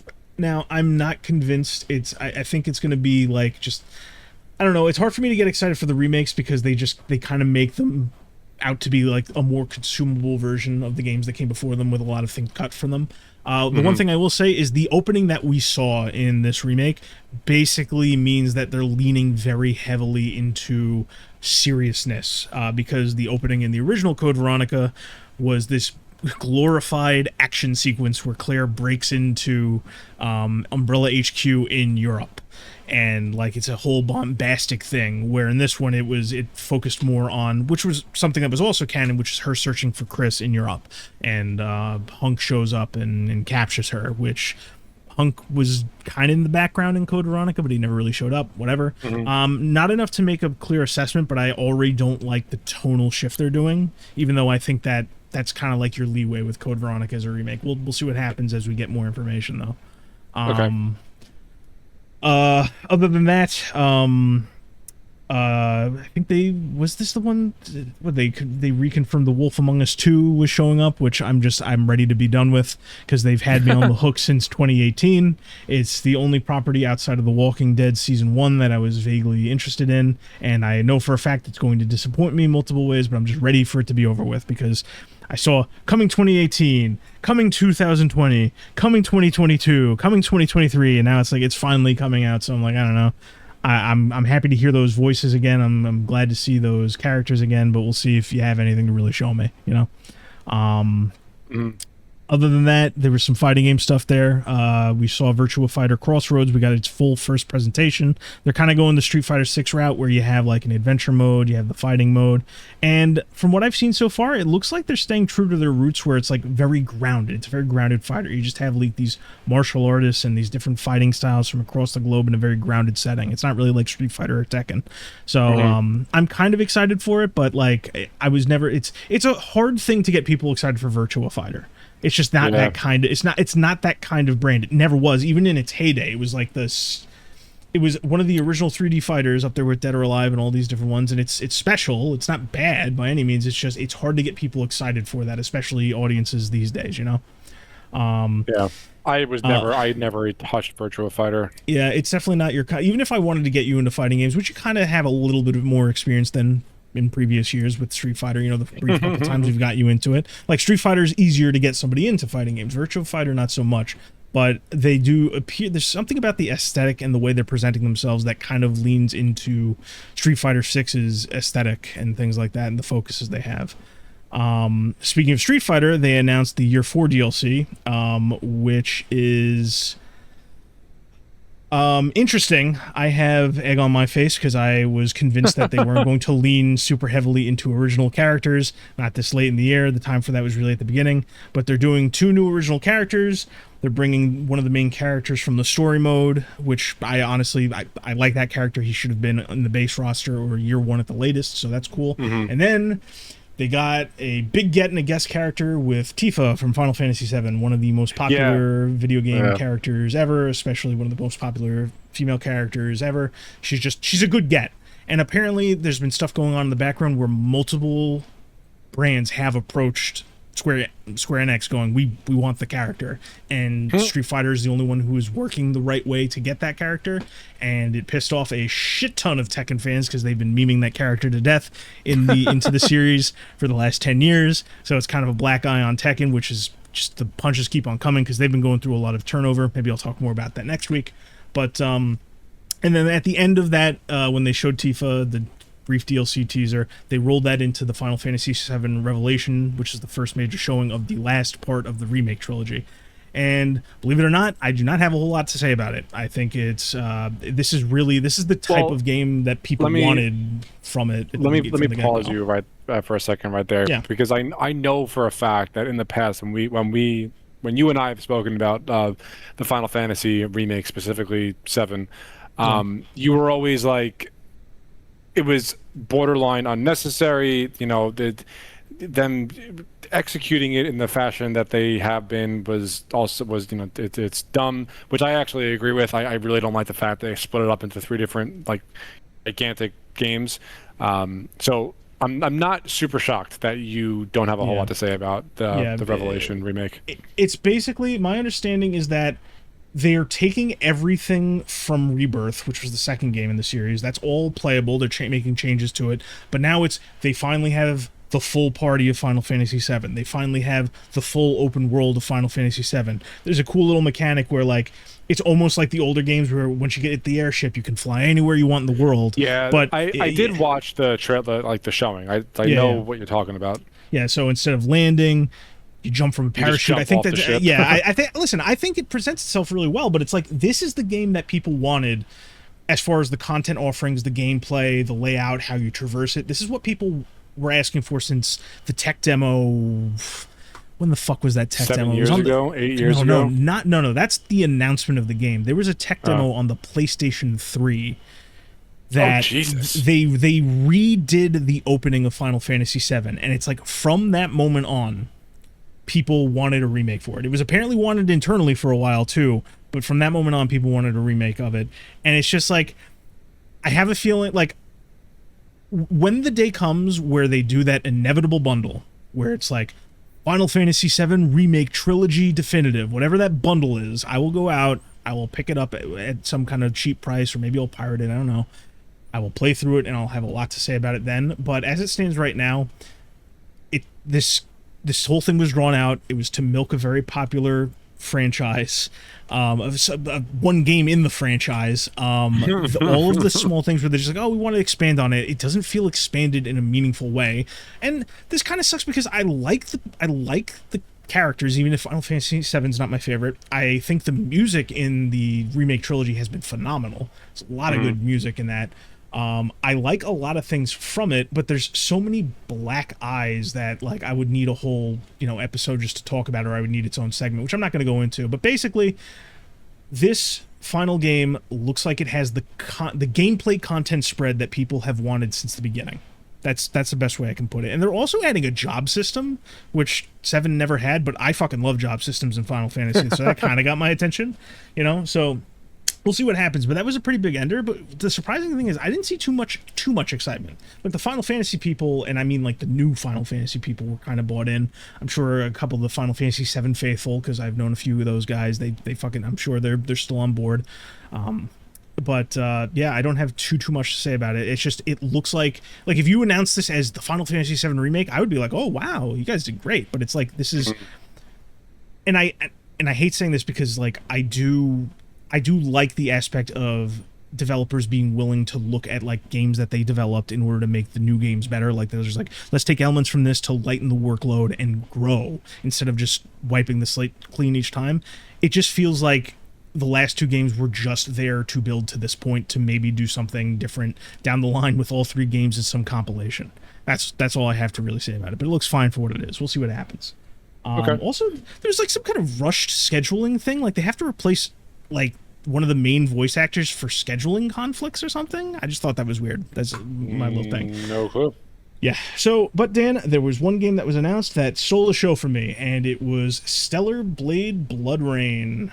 Holy shit, that game looks really good. Oh yeah, look at that. We glazed right over that. No, I this was like me just talking about the show as a whole, just because of the things that I saw that. But the only game I really have a lot to say about, or more I should say, is Stellar Blade Blood Rain, because it's Shift Up's first game since saying we're going to do all this by ourselves. It's apparently a true sequel or new chapter in that continuity. It's with a different protagonist that looks just as cool with all the different action shit that's going in there. And the biggest thing for me, turn time on this is pretty fucking good. Like this is like how quickly it's being made. Yeah, that's awesome. I love it. When's it coming out? It's like, what is it, later this year? When the fuck is it coming out? So while you're looking that up, it's funny that you should say that like that's the game that stole the show for you, because the vast majority of the shit shown at the summer game at Geoff Keighley's Trailerama, that is the Summer Games Fest, Stellar Blade Blood Rain was one of the games, if not one of the very few games that actually got me to raise my eyebrow. I didn't know what it was at first. The world and the setting looked really cool, and then they showed like that sizzle reel towards the end of the showing, and I was like, huh, like this actually looks pretty interesting. Like I would play that. It's coming out next year. Funny that you say that's the one that happened to steal the show for you. Yeah, I haven't played through the entirety of Stellar Blade because it took for a while for it to get cracked on PC, and they burned me with the censorship, so I'm not paying more than $10. I haven't played any Stellar Blade at all. I played the demo. I played the demo at first when it was new, and then when it finally got cracked, I went and I played it, and I've liked it a lot so far. The story isn't gripping me quite so much, but the gameplay, everything moves and everything feels right. This is just like it's just a hack and slash action game. I tried to choose my words very carefully there because I don't really know what it is. It's almost an action game in the same vein that Onimusha Way of the Sword is an action game. I didn't want to say Devil May Cry but like definitely when not I think of Devil May Cry. action games, I know appreciate you that's what my holding mind that's what my mind goes to. But looking at this new one, it looks like they're ramping up the action. It's like if there is that scale Good. where like where you have, you know, Devil May Cry and Bayonetta on one side and Dark Souls on the other, they're moving away from the action RPG that is Dark Souls and moving closer. It's sitting towards at the an center. overwhelmingly positive on Steam, so that's interesting. It was a well-received game. Like I said, my only complaints with it were some of the creative compromises, which hopefully they will avoid now because they're not under Sony's thumb anymore, but we'll see what happens. There's a lot of controversy around the game right now, so I'm hoping they don't. Yeah, you know what? I'm going to add this to my wish list because I would play this. Yeah, it's definitely if it ever a goes lot on of fun sale. from what I played, and this new one, it just looks like it has a lot of the things I liked from Stellar Blade. Like the music is good. I like the way the game looks, where it's not too realistic, but it's not too stylized. And I also like this newer game. Like I said, they're ramping up the action, and I know I've been harping on this so long, and this looks like another fighting for my fucking life game. Because like I'm just seeing that's what you want, right? She's going in there, just fists up, just beating the shit out of them, but they're not going down in one hit. I love these fucking brawler type games, and game of that showing was Stellar Blade Blood Rain. I'm very excited for that. It's really interesting that like that's what gets you going in I mean, not even like action fighting type of games, but you know what other game is a lot like that once you like really get up to the higher difficulties? What was that? And I'm gonna just try to take a guess because like you're not gonna be surprised when I say it, but it doesn't make it not true. Just take a wild guess. Oh, I have no idea. This could be anything. Dark Tide. Once you get up to like the higher difficulties, dude, you are fighting for your fucking life the vast majority of the run. Things like Dark Tide and even Helldivers to a certain extent where you do fight for I want like up close and personal physical combat in an action setting. I know Dark Tide has that because the melee weapons are very important in Dark Tide, but it's still like it's the first person shooter aspect of it. It's not unappealing. I know I like shooters too. It's just I'm looking for an action game. Well, you want like a deep melee combat system. Yeah. Like remember when Warhammer Space Marine 2 came out, and I like my major gripe, and I don't hold it against the game because it's not the game. I'm just like, man, I wish they did more with the melee combat, you know? Because I would bet anything they're going to do more with it in Space Marine 3. I would bet anything. God, I hope so. That would be so awesome. Yeah. But we should definitely like try. Yeah. Yeah, we should definitely try to jump into the higher difficulties in Dark Tide because there are a lot of nuances to the melee combat system in that game. But I don't want to derail the conversation. We don't really have that much time left. Yeah, and the last thing I'll say now that we've talked about both games and we've kind of said our piece on them, there's just a funny juxtaposition between God of War Laufey and Stellar Blade Blood Rain. I don't know if you've heard any of the controversy, right? Have you? No, I haven't. I have no idea. So when God of War got shown off, you know, you have these people that try to make it a cultural thing, like, oh, you guys just don't like it because you don't like women, right? And immediately everyone's just like, nobody gives a shit about this. It's all these other issues. Immediately afterwards, as soon as this conversation started to peak, Stellar Blade gets announced and everyone is eating Stellar Blade up in complete defiance to this idea that people just hate women protagonists. We want good, appealing, exciting looking games. That's all. Look, I for one really while you were speaking, I was on the store page for Stellar Blade 1 on Steam. Yeah. I really like the art style. Like take out like the boob jiggle physics and like all the provocative like modeling of the main character, which doesn't hurt, but the art style itself of the game, it looks really cool. You know what? It's not one-to-one, obviously. It's the same way that Expedition 33 was made, where it's not super realistic, but it's not heavily stylized. It's striking a balance in the middle where they find their own comfort zone. That's what these games... I like it when games try that. You know, not everything needs to be face model scanning and all that kind of stuff, or doing it the wrong way. Like, you were talking about the actress that you liked, and that I like her as an actress too for God of War. They made her look terrible in this new God of War game.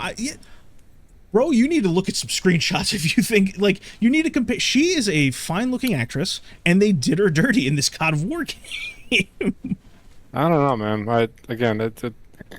Maybe I have to go back and look at some screenshots. Whatever. I just wanted to highlight the juxtaposition between these two, because it's just, I've never seen a turn time so quick where it's just like this one game gets announced and you have these provocateurs out there trying to make it so that like you or me or whoever else just doesn't like women in games or whatever, and then immediately afterward, Celeblade gets announced and people love it, and at the same time, it's announced that Amy Hennig is coming back and working with Paramount on something. I forget what she's working on. She's working on something with Paramount. Oh, that's right. I heard whispers about that. Yeah, I'm not entirely. I've already forgotten that. No fault of anyone but me. There was a lot announced, but overall, simply put, that's pretty much it for the Summer Games Fest. The only games I don't think we talked about, and it's really you would have more to say about them, is Blood of the Dawnwalker, which I think you said isn't really gripping you, and Crossfire, which kind of looks interesting. Right. So Crossfire, it's they didn't show any like real actual gameplay. Like, yeah, there were little snippets, but it's not enough to like really draw a conclusion.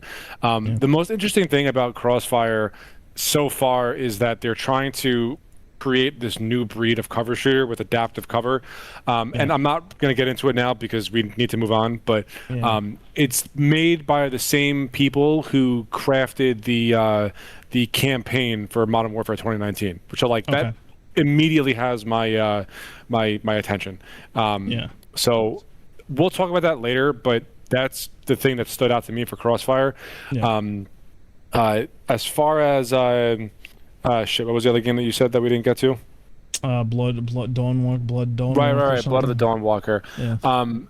That's made by ex CD Projekt Red guys that made The Witcher 3 are doing their own thing. They're doing it with the trailer. Right? I don't know. The trailer that they showed off, it spoiled like this time jump, like in the same way that you remember like the original Assassin's Creed. All the marketing for the game, they were selling it as like you're playing as Altair, but it takes place in like ancient Baghdad or Jerusalem, and then it came out like just before the game launched that the story really takes place in modern times, and like you're accessing your ancestral memories through the Animus. Like nobody knew that until it leaked or they showed something in marketing, and that's how I felt with this trailer, because I feel like it would have been a really cool twist if you're playing through like, let's say 20 to 30 hours of this medieval setting, and then all of a sudden like you go through some cutscene and like you're just in a modern city like Manhattan or something. That would have been fucking awesome, but nope, now that cat's out of the bag, which kind of sucks. But I don't really have a whole lot to say about it, because while it looks cool at the end of the day, like it's really not my type of game. So yeah, that it is what it is. I just wanted to bring those two up because I know you mentioned them at one point, but I know you weren't like die hard into them to begin with. But definitely that's the Summer Games Fest main show. Yes, sir. Okay, so moving on from there, the next and final thing we really have time for, or the next big segment here, is the Xbox Game Showcase. Yes. Now, I, for one, thought that the majority of the stuff that they showed off was a lot, just the show was a lot better, but I really think I'm being biased here, because all the stuff they showed up was already things that I already had like an emotional attachment to begin with. So what do you want to start with? Let's start with Gears, because that's going to be a pretty big one. I will just also say that I would, as somebody who isn't necessarily a big fan of everything, I will say that everything they showed, while I'm not completely sold on it, it's probably the best that all of these things have looked across any showcase.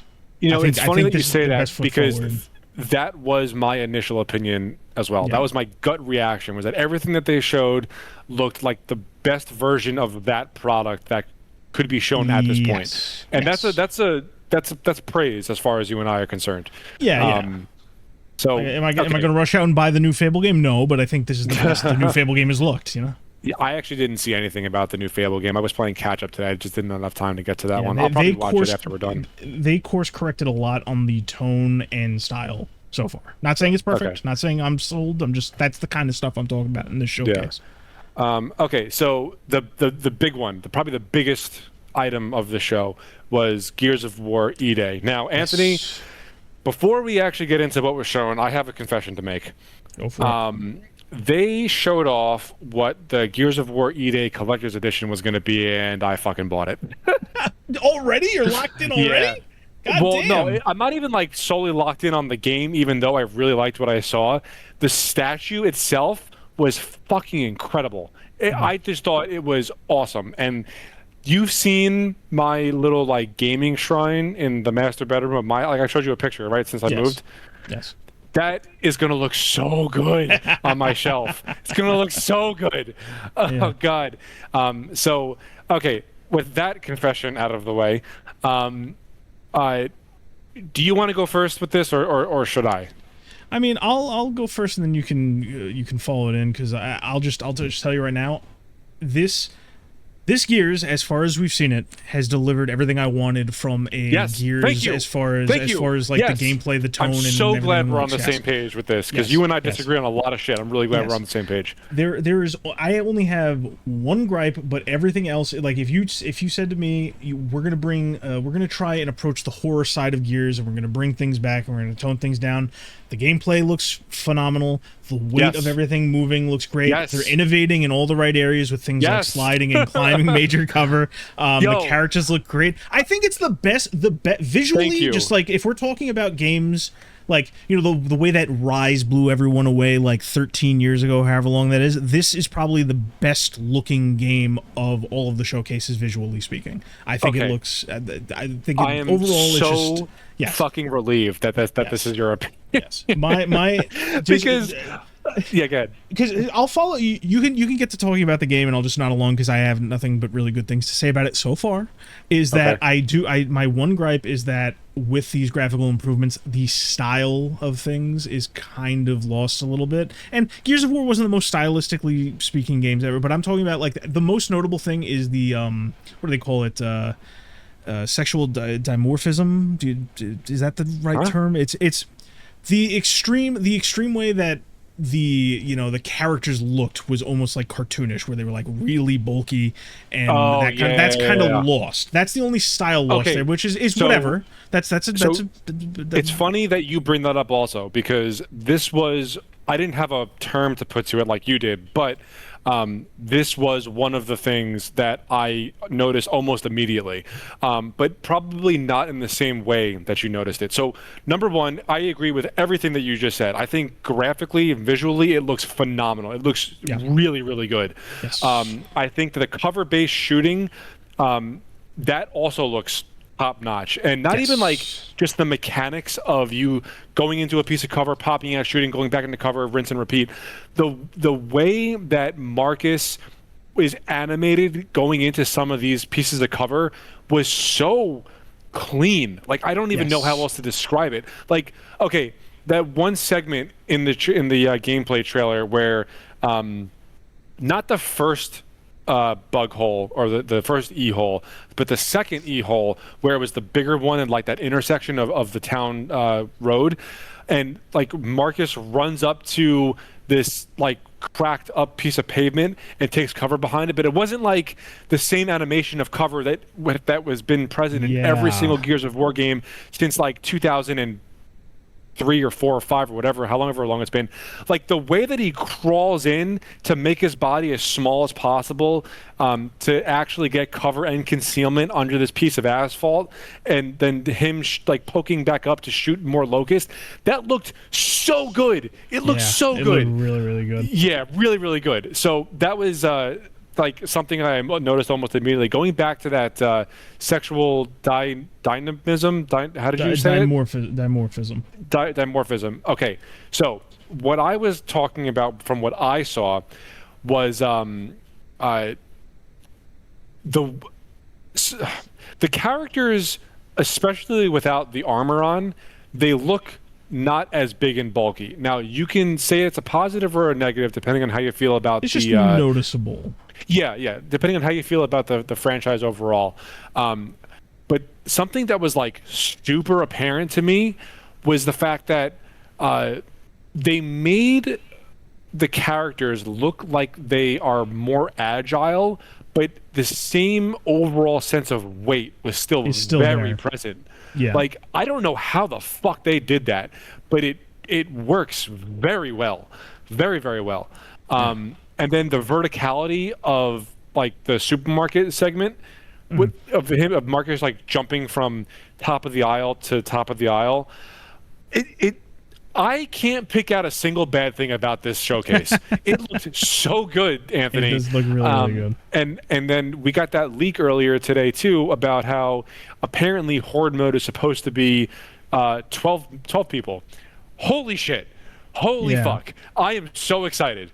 You know what? I don't even feel guilty anymore about buying that collector's edition. It looks really good. There's a few small I don't want to even say red flags, just like something on the horizon, but I'm not gonna ruin it. We'll wait and see what happens because there might be a few small things down the line. Thank you for taking mercy on me. Overall, it looks really good. And one of the biggest things, non-gameplay related, is it was up in the air for a while. This is an Xbox console exclusive in a way that it finally the console needed. And on top of that, this obviously means whatever, but they're saying never coming to PlayStation. That's huge. That's the kind of move that Xbox needs, and what a game to put your foot down with. And for real. The funny thing I will just say is I think this has to do with the numbers that we were talking about a couple weeks ago, where Reloaded basically it didn't sell all that well on PlayStation. They remastered Gears of War 1 twice. Fucking why? Yeah. But overall, I mean, this looks really good. It looks as good as it could have possibly have looked for a Gears of War game. And that is, really kind of saying something because, say what you will about Gears 5, but graphically, that game was basically flawless for the time. And it just goes to show that they're really continuing that tradition into E-Day. It just looks so good. And then what you said before about them bringing back that atmospheric horror into the overall tone of the world, that was very present in the very beginning of the showcase. Because if you remember, look, I know you remember, but I'm talking to the audience generally here. If you remember way back when Gears of War 1 first hit, that game was like pretty scary for a cover-based action shooter. It was pretty scary. The horror elements were overt, but I'm saying this in a positive sense. As the games went on, they got much more toned down as far as the overall horror feel of the game. But the first game, half of it took place at night in the dark. And you were trying to hide from the krill, and then you were going underground to the emulsion mines, and you didn't know where the juvies were going to pop out from. It was pretty scary for the type of game that they were making, and I'm really happy that they're kind of returning to form for E-Day. This conversation, Anthony, I am officially hyped for E-Day. It's coming out in October. I'm so excited that you basically felt the same way that I do, because that doesn't happen very often with the games that we are respectively interested in. Mm-hmm. But Gears of War happens to be that one very rare game that's in the perfect spot of the Venn diagram of the Dan and Anthony graph. Very much so. And it's looking like it's shaping up to be a banger. So I'm very, very excited. And it's coming out in October, spooky month. Yeah. Can't get any better. Yeah. So I'm really I'm excited very for this. Excited. So okay, moving on. Let's see, what do we got to cover left? Senua. You were shocked when I told you that I wanted to spend more than 5 minutes talking about this. And I'm surprised you have anything to say. Yeah, I will explain why right now. I didn't play the first two Senua games because didn't really vibe with me overall, and and apparently the second one was 5 or 4 hours long. It just wasn't even worth playing. So I just didn't bother touching it. The vibe that I got from this game, which is just called Senua, seems as if Microsoft is trying to have an answer for God of War on Sony's side. Based on the short clips of gameplay that they showed, it seemed a lot more frantic, a lot more action-oriented. The enemy density was a lot higher than for anything that I've seen from the previous two games. Not necessarily covering the subject matter that the first game was covering, which is being mental illness and psychosis. Because when you first boot up Hellblade: Senua's Sacrifice, the game tells you you should really put headphones on for this. The audio engineers went all out with the first game because they were trying to simulate this level of psychosis that Senua had, and like the game was praised for it, and I didn't really experience it in its full force because, like I said, I didn't really vibe with the game, but that's neither here nor there at this point. But it seems like Senua is making basically an overall genre shift. And I mean, it would need to, based on what you're telling me, because yeah, there would need to be leaps there for it to go from what it's known for to this kind of, not saying it's 1-to-1 that, but as you're describing it, a kind of God of War match. Right. And I think, Microsoft, they're not dumb. They see that all the different properties that Sony has, and Senua just kind of seems like a shoo-in to fit that supernatural-ish, like mythological type of action fighting game sort of slot. And I mean, I'm basing this on nothing, just based off of the trailer that I saw. But that's just the vibe that I got. I mean, this probably wasn't even 5 minutes of me describing that, but that is the reason why I wanted to bring it up in the first place, because it just seems like Senua as a IP is making a very large shift to become more approachable to the gaming audience overall. I don't necessarily even have a problem with that. Just do it well. That's really all it comes down to. Yeah, it's all about execution at the end of the day. Intent and execution. We can sit here and talk all about the possibilities of every game franchise out there, but it needs to be done and done right and done in a way that matters. Yeah. So we'll see what happens with that. I just wanted to touch on that real quickly. The only two things that I have left to really talk about are Halo and DMZ, or Modern Warfare 4 DMZ.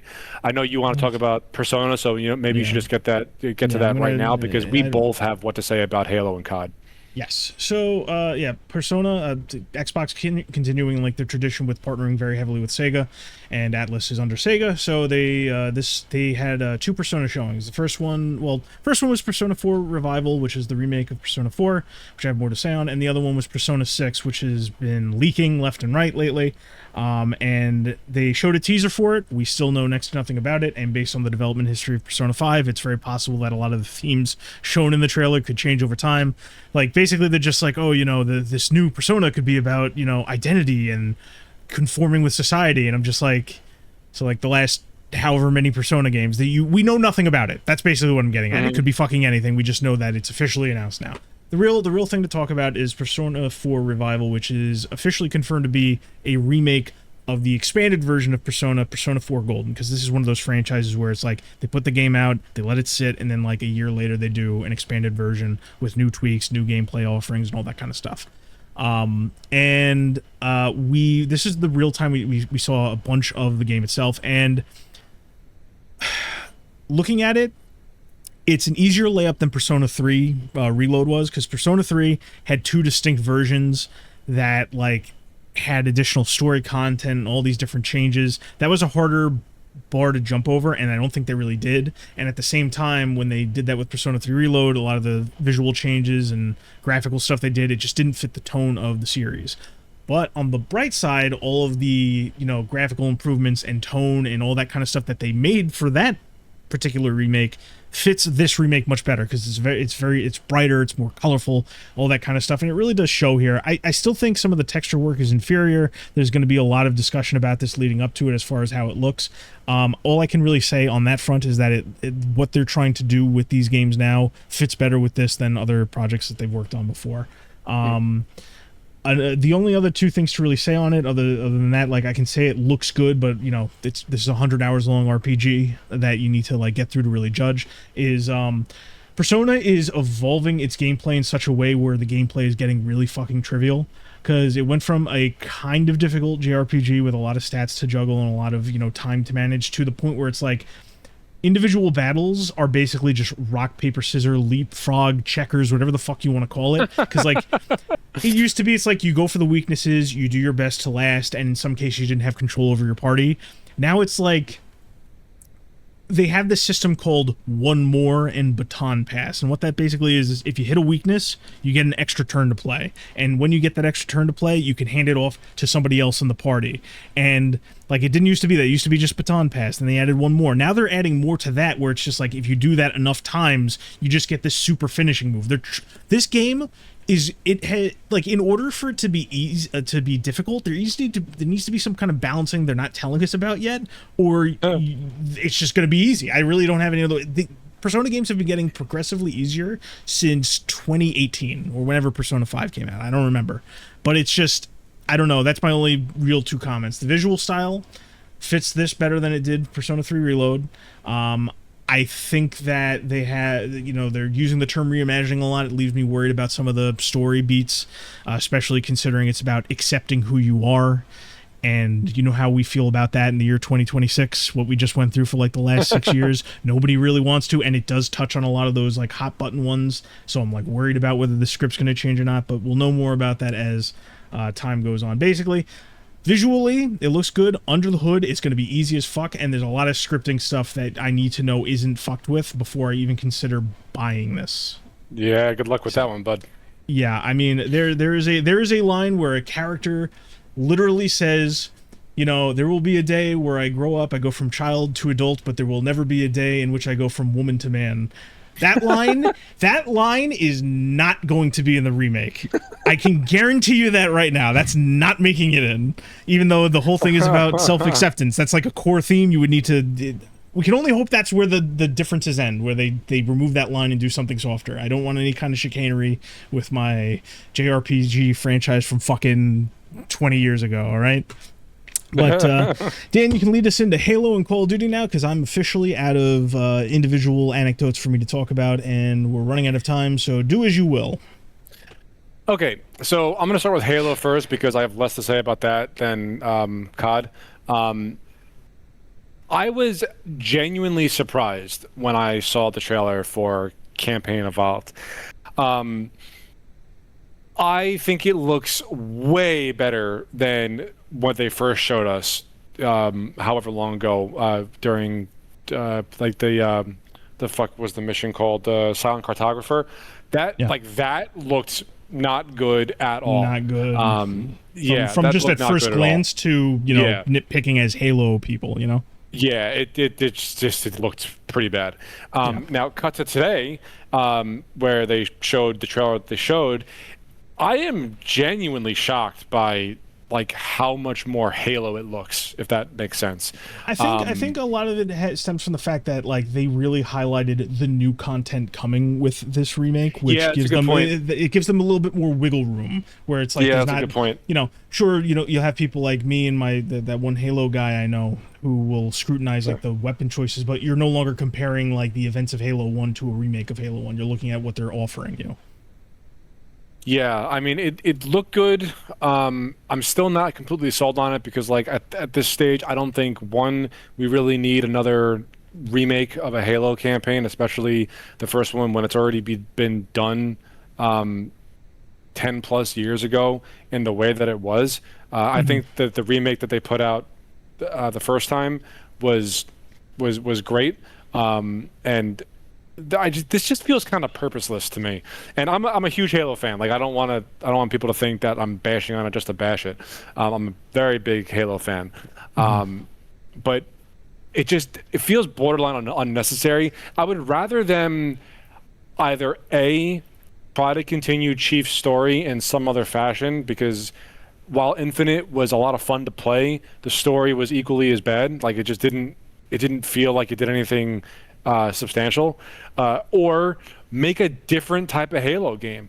We've had the story of Reach, we had ODST, and then all the mainline Halo games. I'm sure there could be a different story being told within the Halo universe, because the fact of the matter, Anthony, is that we are never, ever, ever, ever going to top the original Halo trilogy. It's just not going to fucking happen. Not with the team they have together and the direction the series is taken. Absolutely not. Yeah. So I kind of want them to just do something different at this point. Like, for example, if they made and I had this thought when I played through the Master Chief Collection for the very first time when I played 343 Guilty Spark, when you first get introduced to the Flood in the first Halo game. Like, imagine if you had modern technology, modern graphic technologies, and like you introduced the Flood in like a truly horror fashion, and like you had a game in the same vein as Fear. Like, that would be fucking awesome. But we're never going to get that. Yeah. So basically, point being is that I was genuinely shocked with like how far the game came, but like you just mentioned, they were all clips of the brand new missions that never saw the light of day from the cutting room floor back when they first released the OG Halo Combat Evolved. So who knows what the rest of the campaign is going to look like, because while getting 3 new missions is cool and all, every single person that plays this game that has some kind of a relationship with Halo, I mean, we're going to be picking that shit apart from all the missions that we grew up with, that we've played literally countless times. And that's a monumental task to go through, especially being on Unreal now instead of the Blam engine.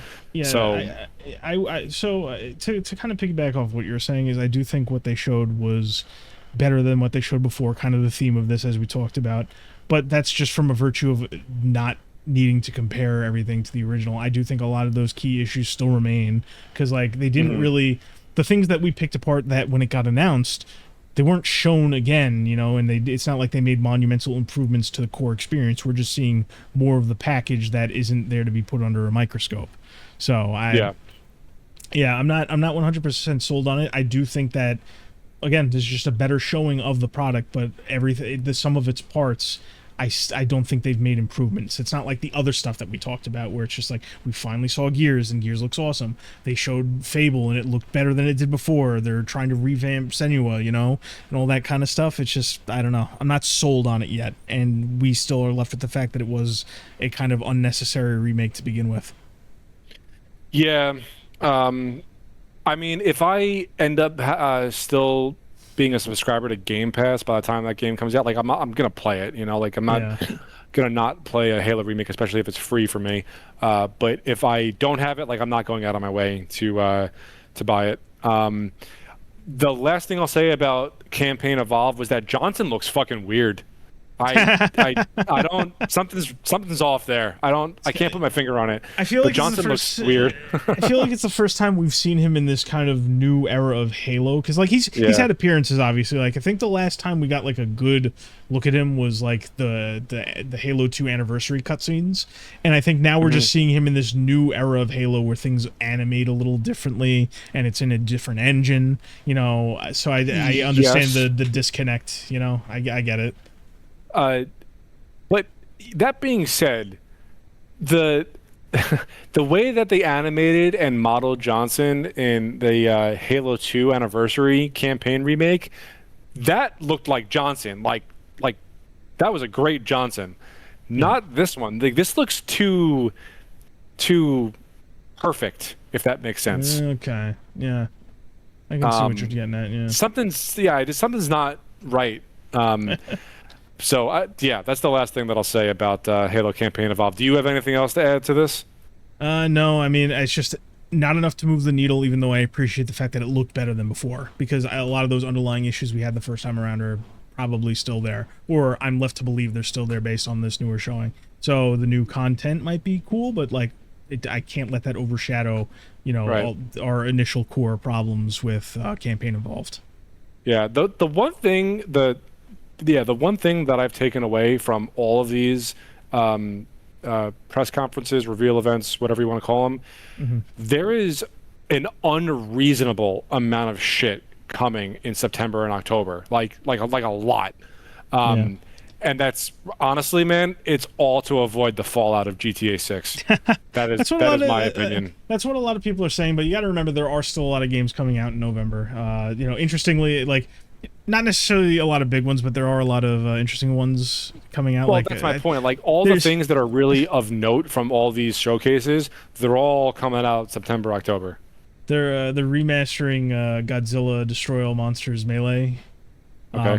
That's coming out in November, and there's something kind of funny about that, where it's like the Godzilla games going up against GTA. Not really. I mean, good for us, because that means things get pushed ahead, because we both know they're not going to push anything into December, so a lot of those things just get pushed forward early for us. So. Yeah, but anyway, that's basically all that we wanted to say on the State of Play, the Summer Games Fest, and the Xbox Showcase. We touched on a little bit of stuff in the Future Game Show and the PC Game Show. Oh my God! Guess what we forgot? What did we forget? Exodus. Oh yeah. Fuck, we're gonna have to save that. We can't go into that right now. Yeah. But we forgot Exodus. I will leave everybody with a cliffhanger. It looks fucking great. And I have a lot more to say about it. They showed a 20-minute gameplay slice, and there's a lot to unpack there. But like I've been saying every single time since they've been putting out all these like 20, 30-second teasers, every time I see it, it looks better than the time before. Excuse me. But we totally forgot about Exodus. We're going to have to save that until next week. We'll hit it next week. Same with Modern Warfare 4. We'll get all to that next week, And I'm actually pretty okay with saving Modern Warfare 4 till next week, because I prefer to talk about Halo and get that done with, Yeah, they didn't show anything for Modern Warfare 4.